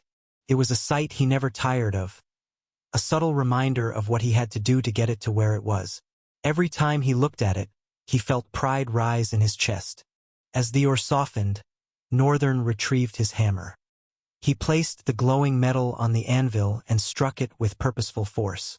Sparks flew, illuminating the smithy with bursts of light. Each strike was deliberate, shaping the Ethereum while Northern's chaos eyes tracked the essence flowing within the material. Focus, he muttered to himself, tightening his grip on the hammer. Both the Ethereum and Rethium, after dealing with them, he had known for the better that they required a deeper understanding and a connection to their ethereal nature to forge properly. There was a carefulness he needed to employ when handling both materials and possibly all materials from the rift, so as not to render them useless. Considering this delicateness that came with handling rift materials, Northern could understand why not just any blacksmith could forge with them. Chaos eyes guided him, revealing the intricate patterns of soul essence within the Ethereum. It wasn't just about shaping the metal physically. He had to align its essence with his intent.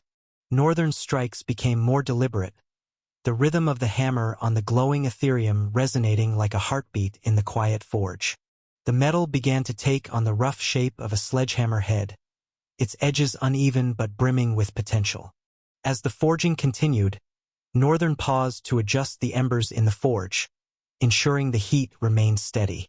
The glow of the Ethereum intensified with each strike, the bluish hue shifting to a deeper, more vibrant shade. He could feel the energy within the metal responding to his efforts, as if the material itself recognized his intent. This was the advantage of choosing to subdue it the way he did, and what he meant by bringing out the greatest version of its potential. Moreover, as he was forging the material into something it somehow found comfortable being, the process was smooth and enjoyable. Northern smiled. This is going to be fun. Chapter 674. The Forger. Northern sat down on the small stool, pellets of sweat streaming down his face. His eyes were half closed, as if he was dozing, his face stilled like waters from the rivers of a frozen time. After a while, he slowly lifted himself. Not much could be noted about his change in expression. Everything about him stayed the same as he moved towards the anvil. Northern carefully flipped the partially formed hammerhead and struck again, focusing on balancing its weight. A soft blue light in his eyes pulsed faintly, revealing subtle imperfections in the structure. With precise adjustments, he corrected these flaws, shaping the hammer into a weapon that exuded dominance. Once the basic shape was complete, Northern retrieved a chisel from the workbench. He etched shallow grooves along the sides of the hammerhead, creating channels for essence flow. These grooves, when imbued with soul essence, would amplify the weapon's destructive power, making each strike devastatingly effective. This was possible because of the nature of material he used in creating it. In essence, it was a weapon that could discharge lightning strikes with every attack. The process was a meticulous one, requiring a steady hand and unwavering focus. Northern worked slowly, his movements almost meditative. With each groove he carved, he infused a fragment of his intent into the weapon, gently and without rush guiding it towards his proposed theory of perfection.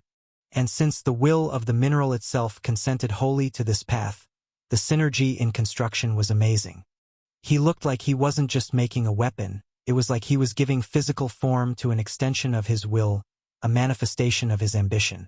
When the etching was complete, Northern placed the hammerhead back into the forge, heating it until it glowed an intense, radiant blue.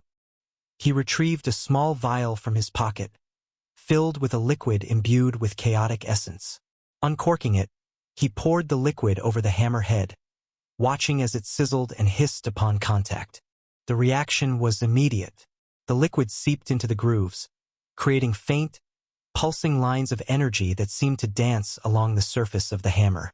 Northern's eyes allowed him to see the connection forming between the essence and the metal, a bond that would make the sledgehammer more than just a weapon. "This is it," he murmured, a grin spreading across his face. "This is what I've been searching for." Satisfaction tugging at the edge of his lips, Northern quenched the hammerhead in a vat of oil. Steam erupted in a violent hiss, filling the smithy with the sharp scent of heated metal. He watched intently as the sledgehammer solidified, the glowing grooves dimming to a faint, steady pulse. With the hammerhead complete, Northern turned his attention to the shaft. He selected a piece of reinforced wood from the workbench, imported all the way from Sussex Kingdom. It was the only wood that could be durable enough to withstand compatibility with the Ethereum. He measured the length carefully, envisioning how the finished weapon would feel in his hands. Using a plane, he smoothed the wood, shaping it to fit comfortably in his grip. He then began carving symbols along the shaft. Since the special woods of Sussex had that ability to propagate essence through woods, this better served as a way to make the best of the weapon. The runes he carved would help stabilize the essence coursing through the hammer. Each stroke of his blade was precise, the patterns flowing seamlessly down the length of the shaft. This was the best thing they could get closest to what an item had to offer. When the carvings were complete, Northern coated the wood with a thin layer of resin. The resin hardened quickly, creating a protective layer that enhanced the shaft's resilience while maintaining its flexibility. Finally, he attached the hammerhead to the shaft, securing it with metal bands forged from the leftover Ethereum. The bands glowed faintly, their energy syncing with the grooves in the hammerhead. Northern tightened the bindings, ensuring the connection was solid and unyielding. When the sledgehammer was fully assembled, Northern stepped back to admire his work. The weapon was a masterpiece of smooth craftsmanship. No one would ever suspect that the person who created this happened to be a student learning blacksmithing for just a couple of weeks. He gripped the shaft and lifted the hammer, feeling its weight settle comfortably in his hands. The energy coursing through the weapon resonated with his own, a subtle hum that filled the air, as if it recognized the void essence in him despite being a weapon coursing with soul essence in its veins. "Perfect," he said, his voice low but filled with satisfaction. To test the hammer's power, Northern turned to a thick slab of stone propped against the wall of the smithy. He raised the sledgehammer high and brought it down with a force that shook the ground. The stone shattered instantly with a vicious discharge of lightning sparks, fragments scattering in all directions. The grooves in the hammerhead pulsed brightly, the soul essence within it amplifying the impact far beyond what should have been possible. Northern chuckled, his grin widening. The sledgehammer wasn't just a weapon. It was a statement, a symbol of his relentless drive to push boundaries and break through limits. "This will do nicely," he said, resting the hammer against his shoulder. As he extinguished the forge and tidied up the smithy, Northern's mind began to race with possibilities. The sledgehammer was only the beginning. With other minerals within his jurisdiction, he couldn't wait to find out the arsenal of weapons he would create. And with the Milwa Festival approaching and his plans for the Academy's upheaval in motion, he needed every advantage he could get. Creating magnificent weapons like this, he could even take it as an opportunity to sell them during the Academy Festival. All he just needed to do was showcase it. But before all of that, Northern first wanted to know how using the weapon would feel. Black Mamba, the lithe, silhouette-like being rose from the shadows as if he had always been there. "You will lead me to the dungeon." Chapter 675. The Artificial Dungeon, Part 1. Black Mamba stepped forward, his presence almost intangible, as if the shadows themselves bent to his will. His form wavered slightly, flickering between solid and incorporeal, like a phantom tethered to the edges of reality. He inclined his head slightly, his featureless face focused on Northern. "As you command," came the low, hollow reply, a voice that seemed to echo within the room rather than emerge from him directly.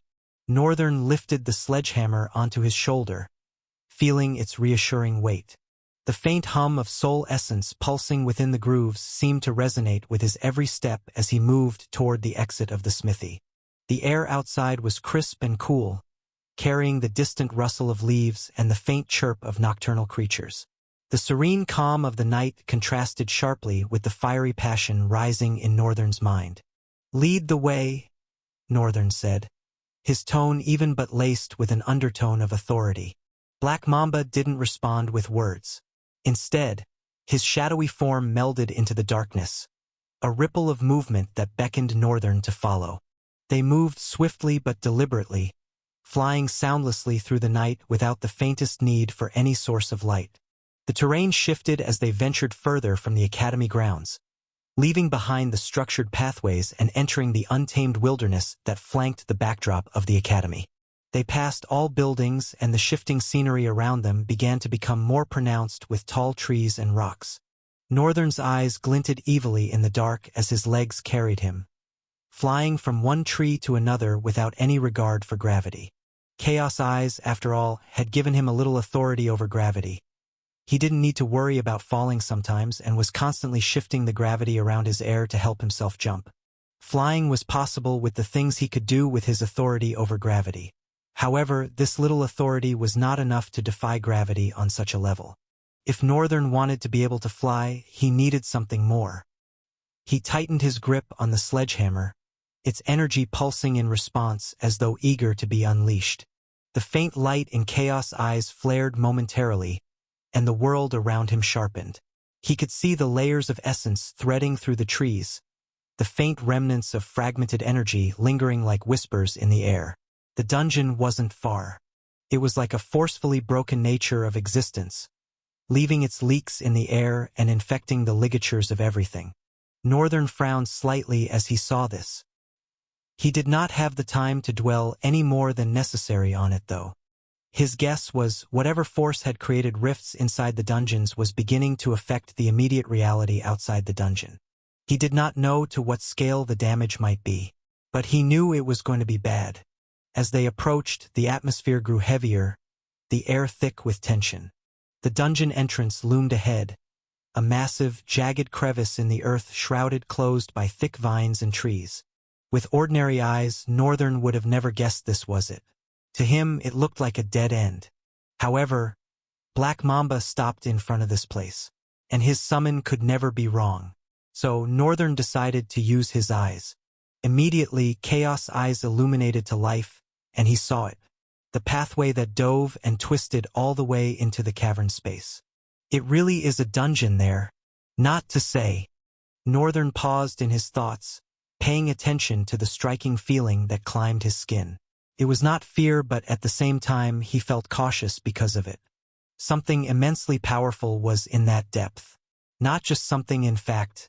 So many things. Without hesitation, Black Mamba stepped aside, his form dissolving into a nearby shadow as Northern advanced. Northern dropped the sledgehammer down for a moment, leaving it for Black Mamba to hold. Then he stretched one hand back and the other forward like he wanted to pull an arrow. A swirl of white light extended into his hand as he pulled, burning with a faint and solemn flow, yet somehow exuding primal danger. He narrowed his eyes and released the arrow of light. A soft whistle pierced the wind as the light flew over and tore into the entanglement of trees and vines that blocked the entrance. Immediately, everything was lit up in white flames that quickly began to burn it all into clear air, leaving not even ash. Northern then took the sledgehammer, slung it over his shoulder, and began his entry into the depth of the dungeon. At first, he was met by a narrow, winding way, with no source of light to illuminate his path.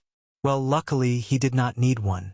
Another strange thing was, immediately he entered and started going in, the entrance blockade that was burnt by chaos flame slowly began to grow, sinking out the only source of light there was. Northern found it strange because it was chaos flame. However, he turned back around and kept going deeper. He expected there to be several surprises and shocks in this dungeon. It was something handmade by either Ruffsberg and the first Academy principal after all. I wonder if the present Academy principal is involved too? Northern pondered on it for a while. He had never met the Academy principal to be able to tell what kind of person he was. And little was said of him in his weeks of being here. He was rarely ever even seen. But he naturally concluded that the man had to be a part of it, until the man proved himself otherwise. His plan would target all of them and leave no crumbs. It was better to be safe than sorry.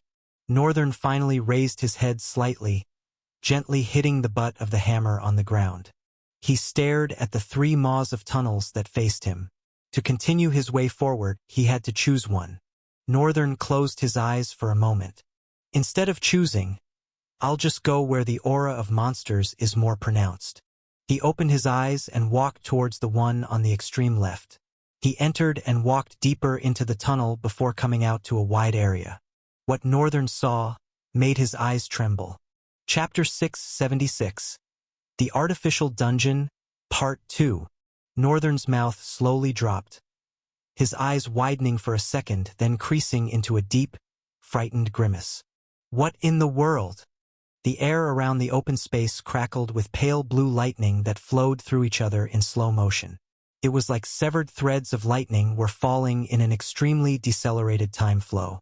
The soft glow shimmering from each lightning bolt as they crackled and, even though slowly, passed through each other was what illuminated the wide area of the dungeon.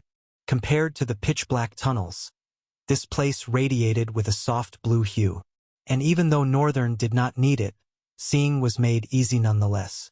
The digits of Northern's hand slowly curled around the grip of the hammer, clenching tightly as he braced himself internally. At first, he could not make out what it was, but for everything his mundane eyes did not understand, Chaos Eyes already had answers for. All he just had to do was release the Polychoria eyes that made him look like a primordial existence of mayhem in human form. He looked up and slowly turned his neck as he observed all the crackling threads of lightning. Time is frozen up there.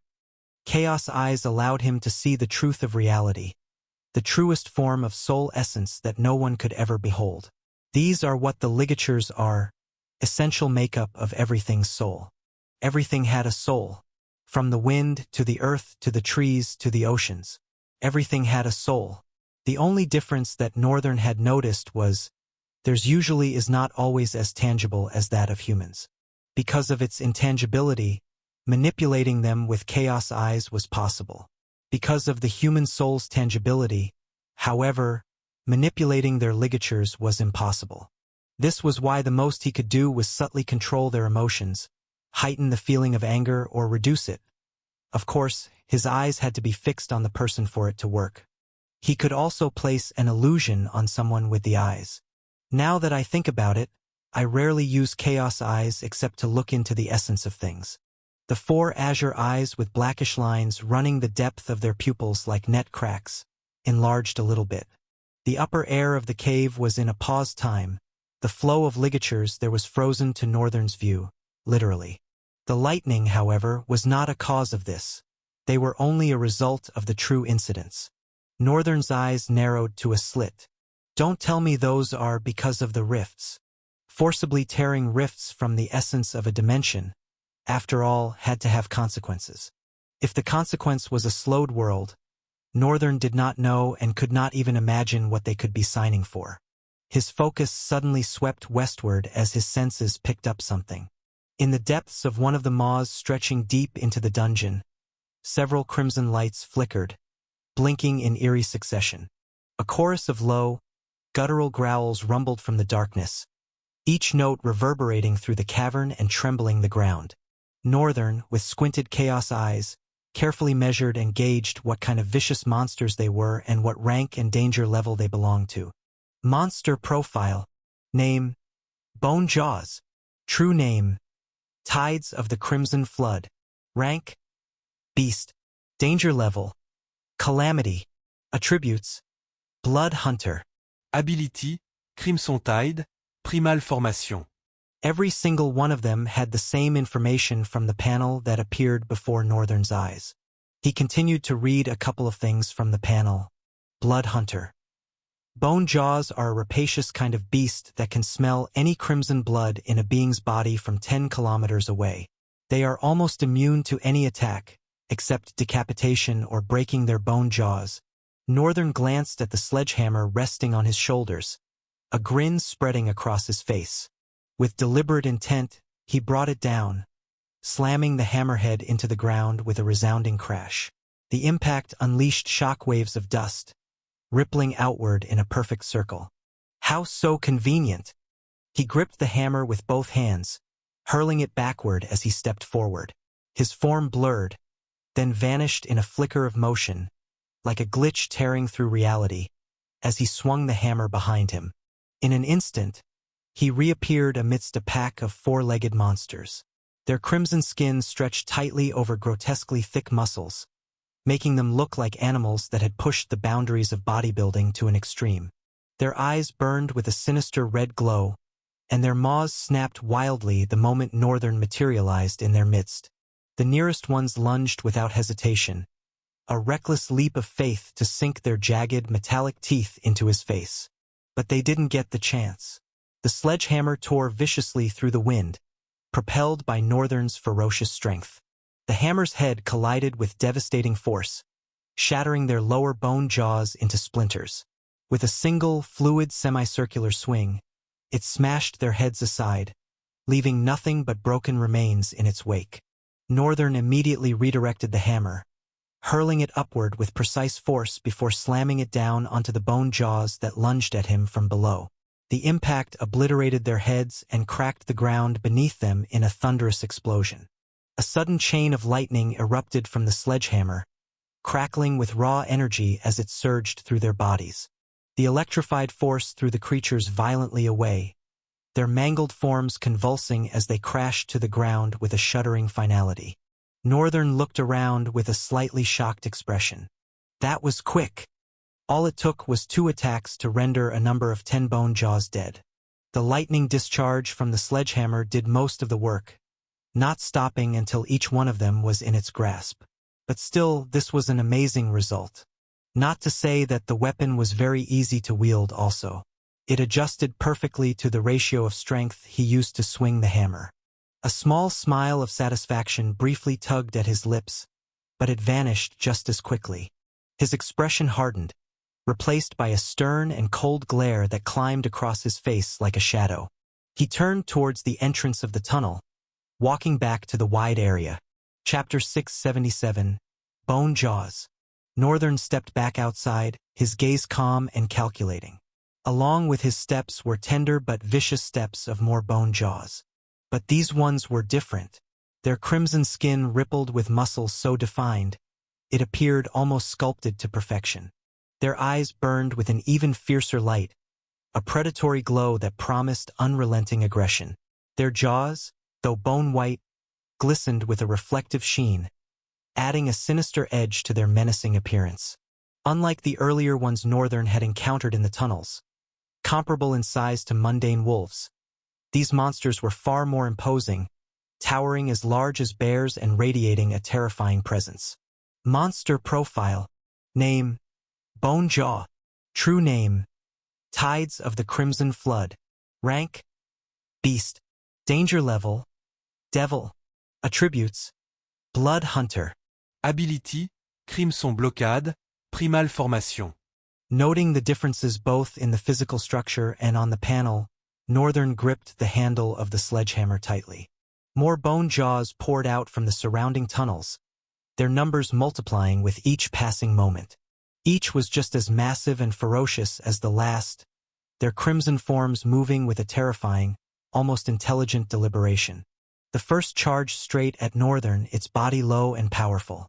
It didn't leap but instead accelerated with fast, deliberate strides.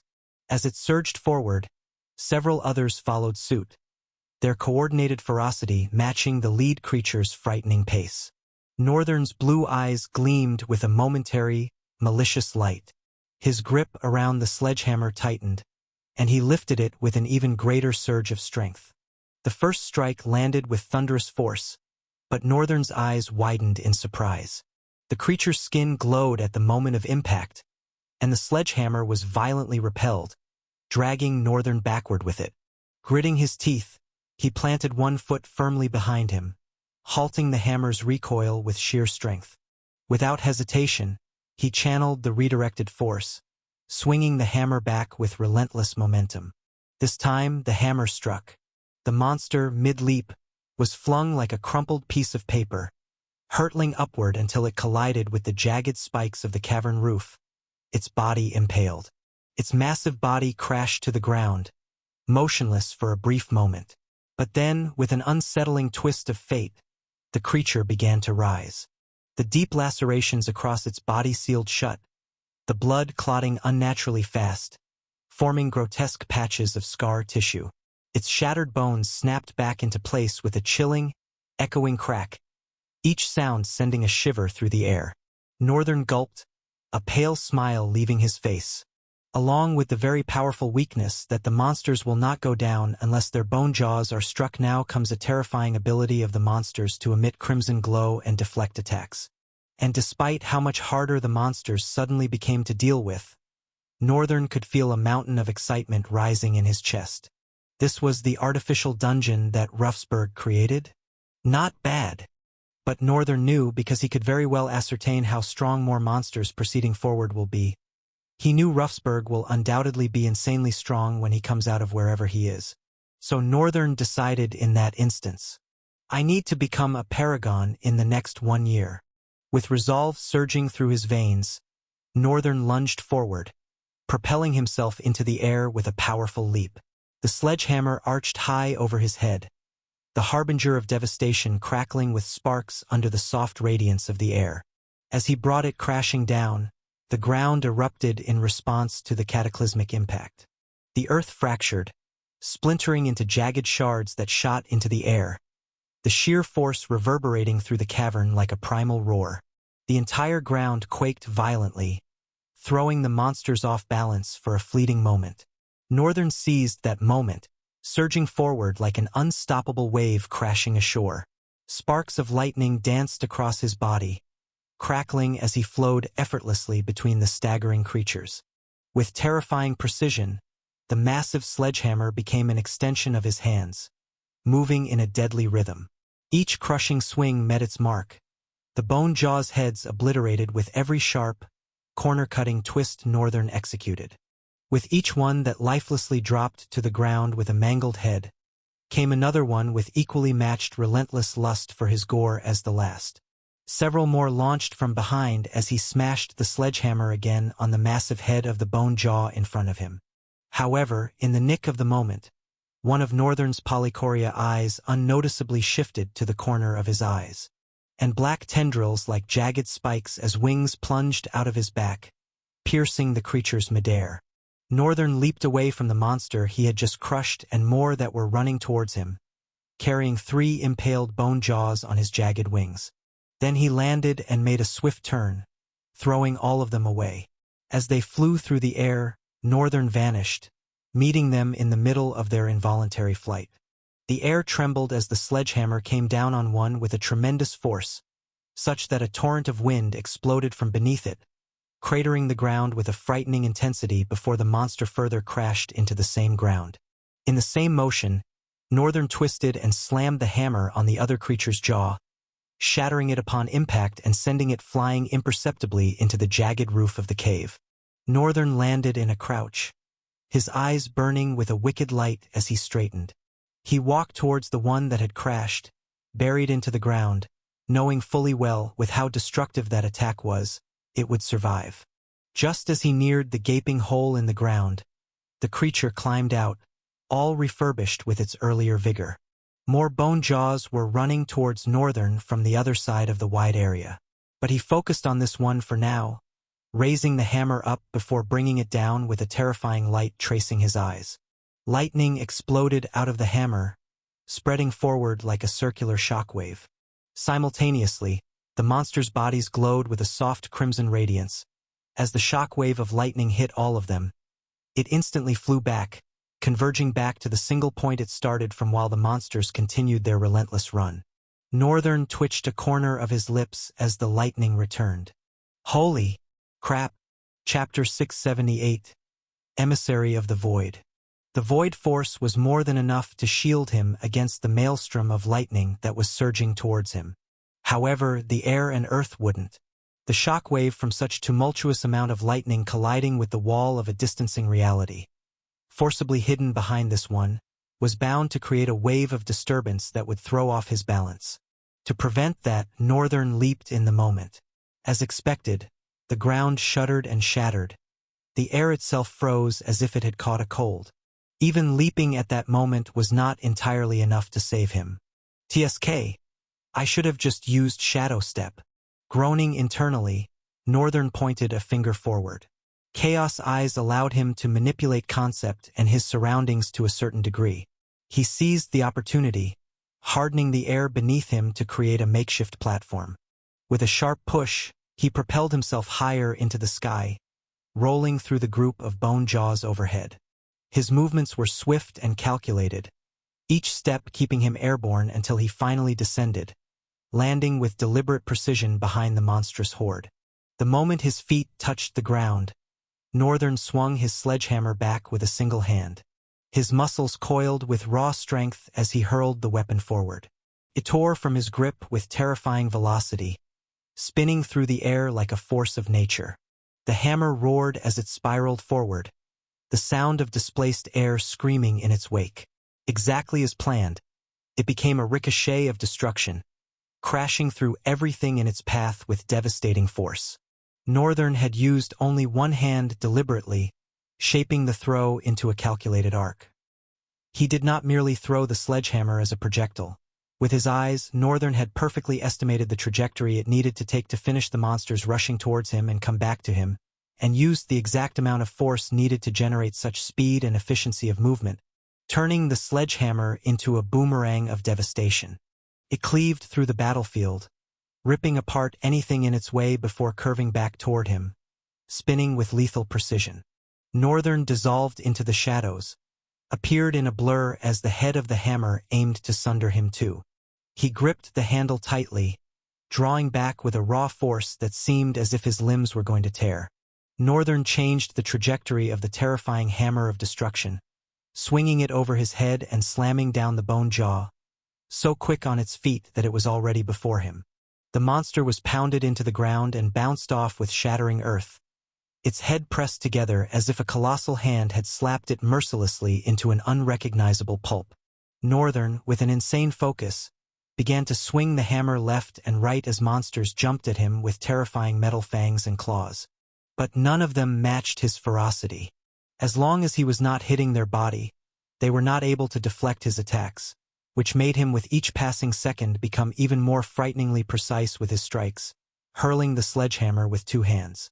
The sound of the system persistently rang in his ears, but he paid no heed to it. His eyes stayed locked in, focus so sharp that it could cut the monsters cleaner than a sword would. Piles of lifeless monsters with broken heads filled his left and right flank as he smashed them to either side with mad strength.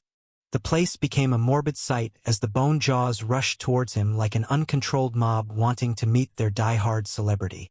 Northern was their die-hard celebrity.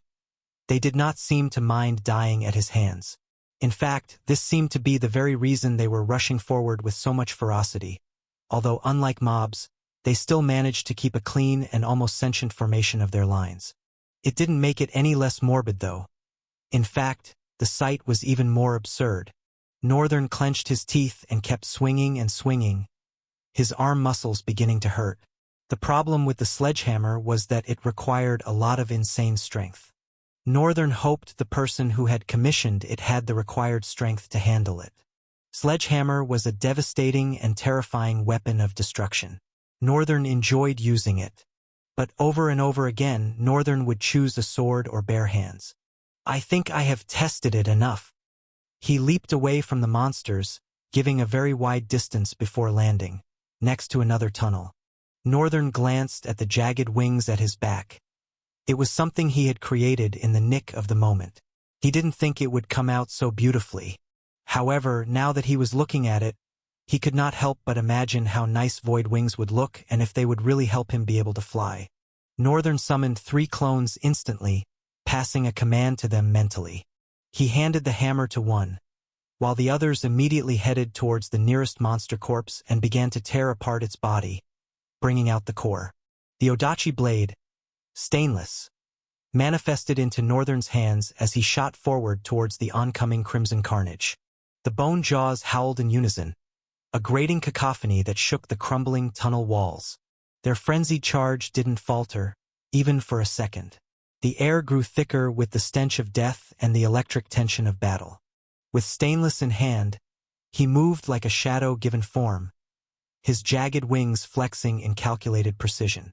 The blade whispered through the air, a gleaming arc of lethal intent, severing limbs and heads with unrelenting precision. Each swing was a statement, each thrust a declaration of his supremacy in the midst of chaos. The first bone jaw lunged, its metallic teeth snapping inches from his throat. Northern sidestepped fluidly, his movements a blur, and in the same motion drove Stainless upward, splitting the creature from jaw to skull. Blood and viscera sprayed across the battlefield, but he had already moved on, targeting the next threat. Following the first, others came for him and Stainless moved with a fluid flow between lines, severing the heads of the monsters in the wake of crude arcs of blood and sparkling yellowish lightning. Northern continued to flow between the monsters for a moment, the spark of the sword remaining on each and every single one of them whether it was a fatal hit or not. When he reached the back of the carnage, he was bathed in blood, but some of the monsters had still managed to survive. Northern closed his eyes for a moment. "I don't think I have ever used this before." Well, he had never been in battle long enough with Stainless to know how its order ability worked. Northern muttered, "Shackles of shock." The words left Northern's lips like a whispered promise, and the air around him instantly shifted. Stainless gleamed with a sudden, almost sentient pulse of light, its blade humming with an electrifying resonance. Sparks danced along its edge, crackling with the promise of devastation. The surviving bone jaws froze, their primal instincts kicking in as the energy rippling from the blade radiated outward. The yellowish lightning from earlier was nothing compared to this concentrated surge, a controlled, purposeful power that coiled around Northern like an extension of his will. Northern gripped Stainless tightly and swung it downward, sending a streak of golden energy slamming into the ground. The resulting shockwave expanded in a blinding flash, creating glowing chains of electricity that shot out in every direction. Each chain found its mark, binding the remaining bone jaws where they stood. The creatures howled and thrashed, but the shackles of shock held firm, sparking and tightening with every movement they made. The battlefield was illuminated in the eerie glow of the electric chains, turning the scene into a twisted spectacle of light and shadow. Northern exhaled slowly, feeling the drain on his stamina as the ability took hold. It was powerful, but it demanded a toll. One of the bone jaws, larger than the rest, managed to strain against the shackles, its crimson eyes blazing with fury. It let out a guttural roar and lunged, dragging the sparking chains with it as if they were mere inconveniences. Northern smirked. "Oh, you're persistent." He dashed forward, stainless glowing brighter in his hands. The chained monster swung its massive claws, but Northern sidestepped effortlessly, moving with the precision of a dancer. With a single, fluid motion, he brought Stainless down in a sweeping arc, severing the creature's legs and sending it crashing to the ground. The shackles of shock tightened around the downed monster, electricity surging through its body until it convulsed violently. A final roar escaped its maw before it fell silent, its charred remains smoldering on the shattered ground. Northern straightened, his chaos eyes flickering as he surveyed the aftermath. The chains remained active, ensuring no other bone jaws could move. For now, they were trapped, helpless, waiting for their inevitable end. He glanced at Stainless, the blade's glow dimming as it returned to its dormant state. "Not bad," he muttered, a hint of satisfaction in his tone. The clones returned, carrying more cores and piling them at his feet. The one wielding the sledgehammer stood silently, the massive weapon resting on its shoulder, as if awaiting any command. He looked at the clone and said to it, "Strike their heads." With an elated expression, the clone handled the hammer, terrifying sounds of crashes resounding in the air. Northern wiped the blood from his face, his focus shifting to the deeper parts of the tunnel. The air ahead felt heavier, tinged with a foreboding presence. He tightened his grip on Stainless and extended his wings, their jagged edges slowly smoothing out. They became full like wings of flowing darkness. Then Northern poured more essence into the tendrils, causing them to shape out details of black feathers. Then Night Terror slowly wove itself around his body, its helmet closing and his horns more renowned now more than ever. He looked like a befitting emissary of the void as he stepped into the tunnel, heading deeper into the dungeon. Chapter 679. The Tricky Tunnel, Part 1. Northern, for a couple of minutes, unbothered walked deeper into the winding tunnel. The air was somewhat cold, although he could feel little of it, hidden behind the metallic skin of the Night Terror armor. For eyes gleamed viciously, penetrating the darkness with a chilling intensity. This tunnel especially seemed long and twirling. It was almost like he was burrowing his way into the gut of a tenebrous monstrosity of utter darkness. After a while, he paused and glanced left and right. "If my calculations are right, I have been walking for the past 30 minutes. And yet, it does not look like there will be any way out soon." Northern grimaced, the flaming blue eyes of his visor narrowing in response to his eye movements. Northern slowly moved closer to the wall, touched its rough and cold surface slightly, and continued to walk further. He kept going without stopping for a glance. Then, after a long and boring stride, he came to another stop and slowly turned back, his four eyes narrowing again. "I have been walking in circles?" The surface of the wall, just by looking, all looked like the same details as he walked forward earlier.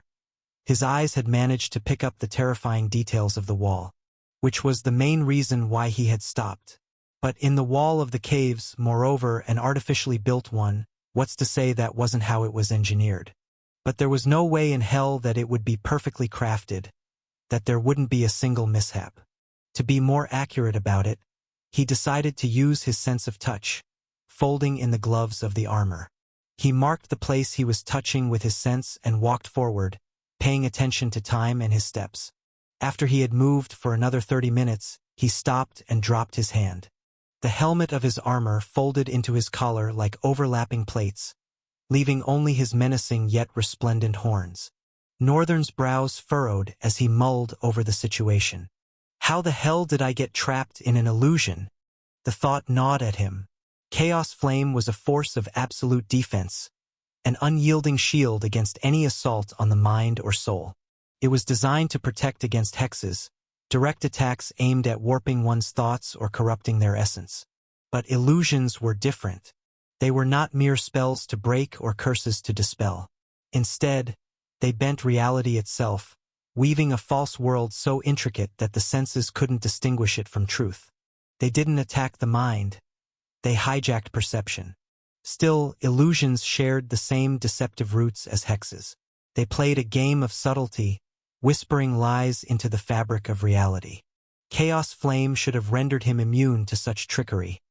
Yet here he stood, trapped in one. Northern side and decided to retreat into the limitless void. It should be possible for him to use his room as a point of rift creation and emerge from there. However, the moment Northern attempted to leave, his form blurred like a glitch and he opened his eyes to the cold embrace of the long and winding darkness. Ha! A frown creased his brows. He had been cut off from his own soul? How was that even possible? Isn't that like a soul attack? Northern's eyes darted left and right, unable to piece together the sense of what was going on. He breathed and steadied his racing mind. It cut me off from my soul. It can't be possible that it attacked my soul. The problem could be that it is essentially cutting me out of my soul, and that is why this illusion worked in the first place. Northern's frown deepened. What monster could be so strong that he was cut off from the limitless void? I never saw myself in such a helpless state. What was he to do? Keep going forward? Northern shook his head. Isn't that going to be just useless? Still, he didn't think there was another choice he had right now. The only thing he could do was move forward. Northern's eyes glinted with an eerie blue before he vanished in a flicker of motion.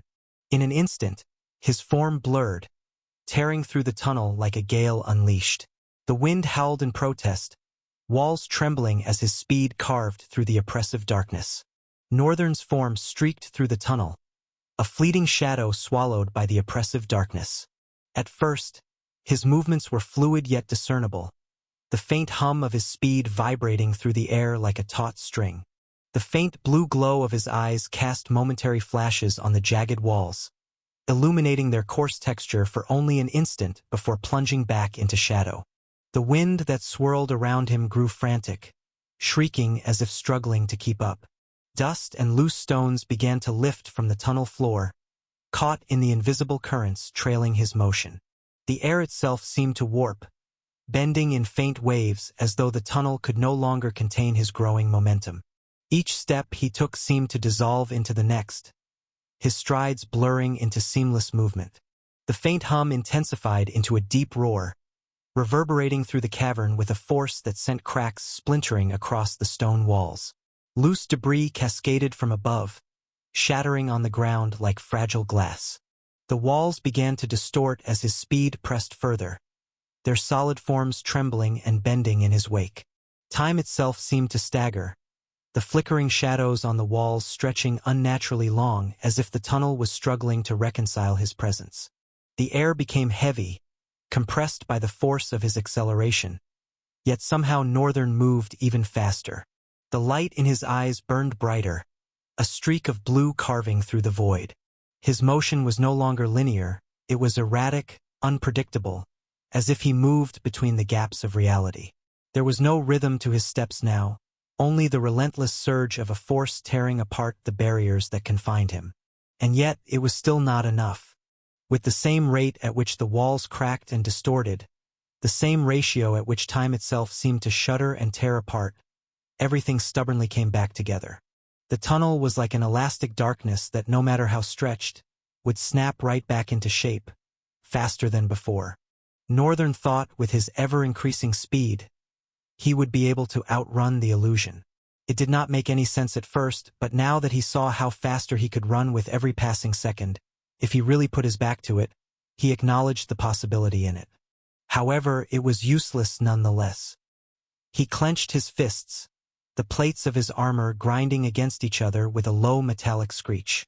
If he continued running, it was only a matter of time until his stamina ran out. I have all the power, and yet my weakness seems to be something so mundane. He hated the thought of it. The void, the chaos, the copycat, and even the DIY all were terrifying abilities. If he had one conspicuous talent or another that was tied to it, he would understand. But to think what would place a time limit on his abilities was merely something he could train daily. His powers devoured his stamina with relentless hunger, gnawing at his reserves like an insidious parasite. But what was he to do, stand there and give up? He had to get out of this sudden illusion somehow. Northern had never been in an illusion before. He didn't know how they worked, and that was why he did not want to spend another second in this place. He was completely clueless of what could be the terrifying monster that was weaving this trickery. Having no other solution, Northern got ready to continue his relentless race, not against time or space, but his own self. As he was about to shoot off, Northern suddenly paused and looked to his left. The tunnel rippled. The walls twisted unnaturally, oozing shadow like spilled ink. The darkness was no longer passive. It was alive, watching him. Northern's chaos eyes flared. His vision fractured into overlapping dimensions, peeling back the veil of reality. He saw layers of the tunnel, each one subtly different, but all false. It seemed the illusion had involuntarily released a weak point in its effort to adjust something. All that tearing. There's no way it will take all of it with so much ease. Northern's immense speed had undoubtedly contributed to the reason why it suddenly reacted. And thanks to that reaction, Chaos Eyes caught a sight of its true nature. I can destroy it, Northern noted to himself with assurance, void tendrils slithering from his hands. But as he reached out, a hollow, bone-chilling quaking resonated through the air, almost like an eerie laughter. The tendrils struck the walls, only to dissolve into nothingness. The illusion adapted. Chapter 680. The Tricky Tunnel Part 2. Northern stood motionless, his glowing eyes fixed on the ripple in the tunnel. His breathing steadied, and his frustration melted into calculated calm. That reaction of the tunnel just now, how could he bring it again? The only solution so far was his terrifying speed, but that caused his body to munch on his stamina like a starved glutton. He might not even make it before the tunnel submits to the threats of his overwhelming speed. And even if it does, it is not just going to reveal the same weakness again. The ripple that somehow absorbed and adapted to his void tendrils. Northern thought of using Black Lance or Black Flames but shook his head immediately. An attack on the level of Black Lance would no doubt destroy the fortifications of the illusion, but it could affect the dungeon on a much more terrifying scale and even go ahead to resonate in the academy itself. Northern wanted no mishaps at all with his plan to use the dungeon.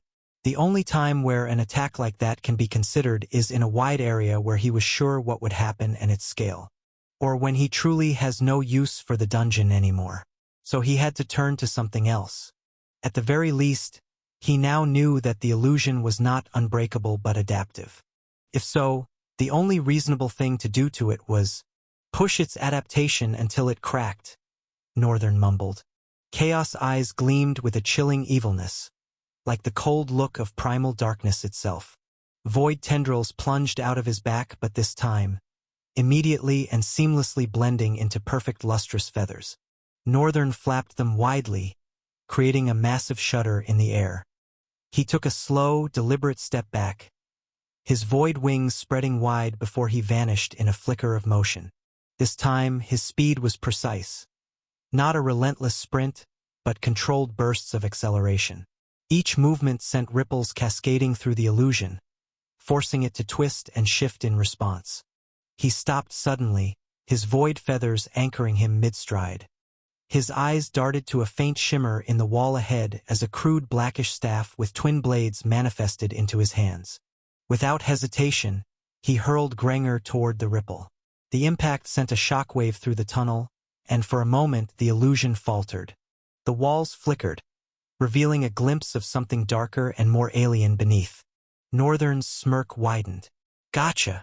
But the illusion retaliated. Shadows bled from the walls, oozing toward him like living ink. Northern sidestepped with a flicker of speed, leaving afterimages in his wake. He struck the twin-bladed staff again, aimed at a weak point further down the tunnel. The shadows recoiled, but the walls began to close in, tightening like a vice. Northern slowed, letting the void aura around him grow heavier. The air chilled as he focused his essence inward. His movements became sharper, more efficient.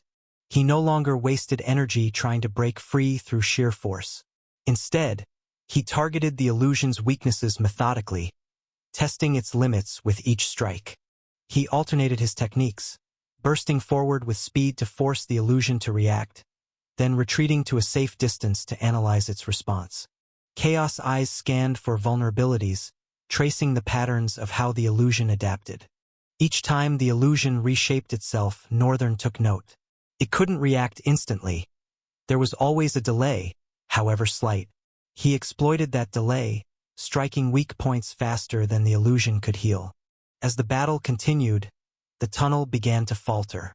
Cracks spread across its surface, and the oppressive darkness wavered. Northern could feel the strain in the illusion's fabric, its adaptive nature struggling to keep up with his unrelenting assault. Northern focused and continued to bash crude attacks each time. He used the sudden burst of that heightened speed to stress the fabric of the illusion. It was a precise, methodical, and meticulous approach that he dared not mess up, not once. This way, he would not lavish his stamina because he also had to consider that there was most likely an abomination outside this illusion. The reason for the illusion itself, and Northern was guessing a leviathan. Hopefully not. Northern vanished through the air, blurring out his entire form as he slung his hand back and threw Grenger with tremendous force. The twin-bladed staff screamed eerily through the air as it took a terrifying dive towards the moving shadows on the wall. The shadows quivered as if in response. A low, resonant hum filled the air, like the growl of a cornered beast. The tunnel seemed to shrink around him, its walls pulsing with unnatural energy. But Northern didn't falter. Northern shifted gears, moving with unpredictable patterns. One moment he was a blur of motion, the next he stood perfectly still, his void wings coiled and ready. As the feathers of the wing expanded, razor-sharp edges gleamed in the darkness. He launched strikes from every angle, pushing the illusion to stretch itself thin. Finally, the weak points began to unravel. The shimmering threads that held the illusion together started to fray, exposing glimpses of the true reality beneath. Northern's chaos eyes burned brighter, locking onto the source of the distortion. As Northern prepared for his final strike, the illusion lashed out in desperation. Shadows surged toward him, forming tendrils of their own, writhing and snapping like serpents. Northern's void wings met them head-on, piercing through the shadows like blades of light cutting through darkness with clean precision. Within the brutal showdown of both tendrils clawing and cutting down each other, Northern's chaos eyes pierced through the turmoil, revealing the heart of the illusion. It was a pulsating mass of darkness embedded in the tunnel wall, its surface alive with rippling shadows. The entity emanated a bone-chilling aura, its presence oppressive and suffocating. Northern did not think he had ever come across something so terrifying. There was something strange about the mass of darkness. He could not make it out, nor could Chaos Eyes discern what it was. But deep in his soul, a primal awareness of something incomprehensibly dangerous registered. The pulsating mass of darkness trembled as Northern's presence bore down on it, his void wings flaring and casting ominous shadows across the collapsing tunnel. The oppressive aura around him tightened, suffocating the air as the illusion's heart writhed, struggling to maintain its control. Northern's chaos eyes shone with icy brilliance, tearing through the layers of distortion. Northern raised his hand, void tendrils coiling and twisting into a spiraling lance. It hummed with a thick and intimidating resonance, threads of the void tendrils twisting to give perfection to the lance. "This ends here," Northern said with a cold voice. With a burst of speed, he hurled the lance toward the heart of the illusion. It struck true, piercing the pulsating mass and releasing a deafening, guttural roar that echoed through the collapsing tunnel. The walls quaked violently, cracks racing along their surface as the very fabric of the illusion unraveled. The heart of the illusion disintegrated, its threads fraying into nothingness.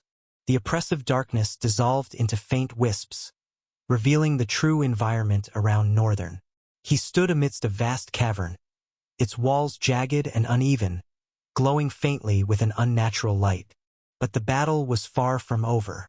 From the remnants of the illusion's heart, a grotesque figure began to emerge. Its form was amorphous, shifting and twisting erratically, as though it couldn't decide on a shape. Limbs extended and retracted in unnatural jerks, its flesh shimmering like liquid obsidian. Faces, multiple grotesque faces, formed and melted across its surface, each expression locked in a scream of agony or a sinister grin. The creature was a living nightmare, a manifestation of distortion and deception. Its body pulsed with an unnatural kind of essence, and as it moved, it left faint echoes of itself in the air, as though reality struggled to keep up with its presence. It was both there and not, seemingly existing in fragments across dimensions. Northern instinctively stepped back, his void aura intensifying as the creature fixed its shifting eyes, or what could pass as eyes, on him. The cavern shuddered as its presence grew, filling the space with an almost unbearable weight. Holy crap, crap, crap. What the hell is this? Northern cursed, gritting his teeth painfully. The most annoying thing was the monster was a Belial rank. Calamitous Belial. Since when were Belials so powerful? Northern vividly remembered what it felt like to fight the apex Belial. It was no doubt strong, but the odds were tipped to his favor thanks to the kind of skills he happened to copy. Inasmuch as he would almost call it easy, he didn't think the monster was something Lieutenant Dante would have been able to defeat on his own. It was an apex Belial after all. And yet, here he stood with a calamitous Belial that was no doubt 10 times more powerful than the one he had fought before. What in the world is wrong with this monster ranking system?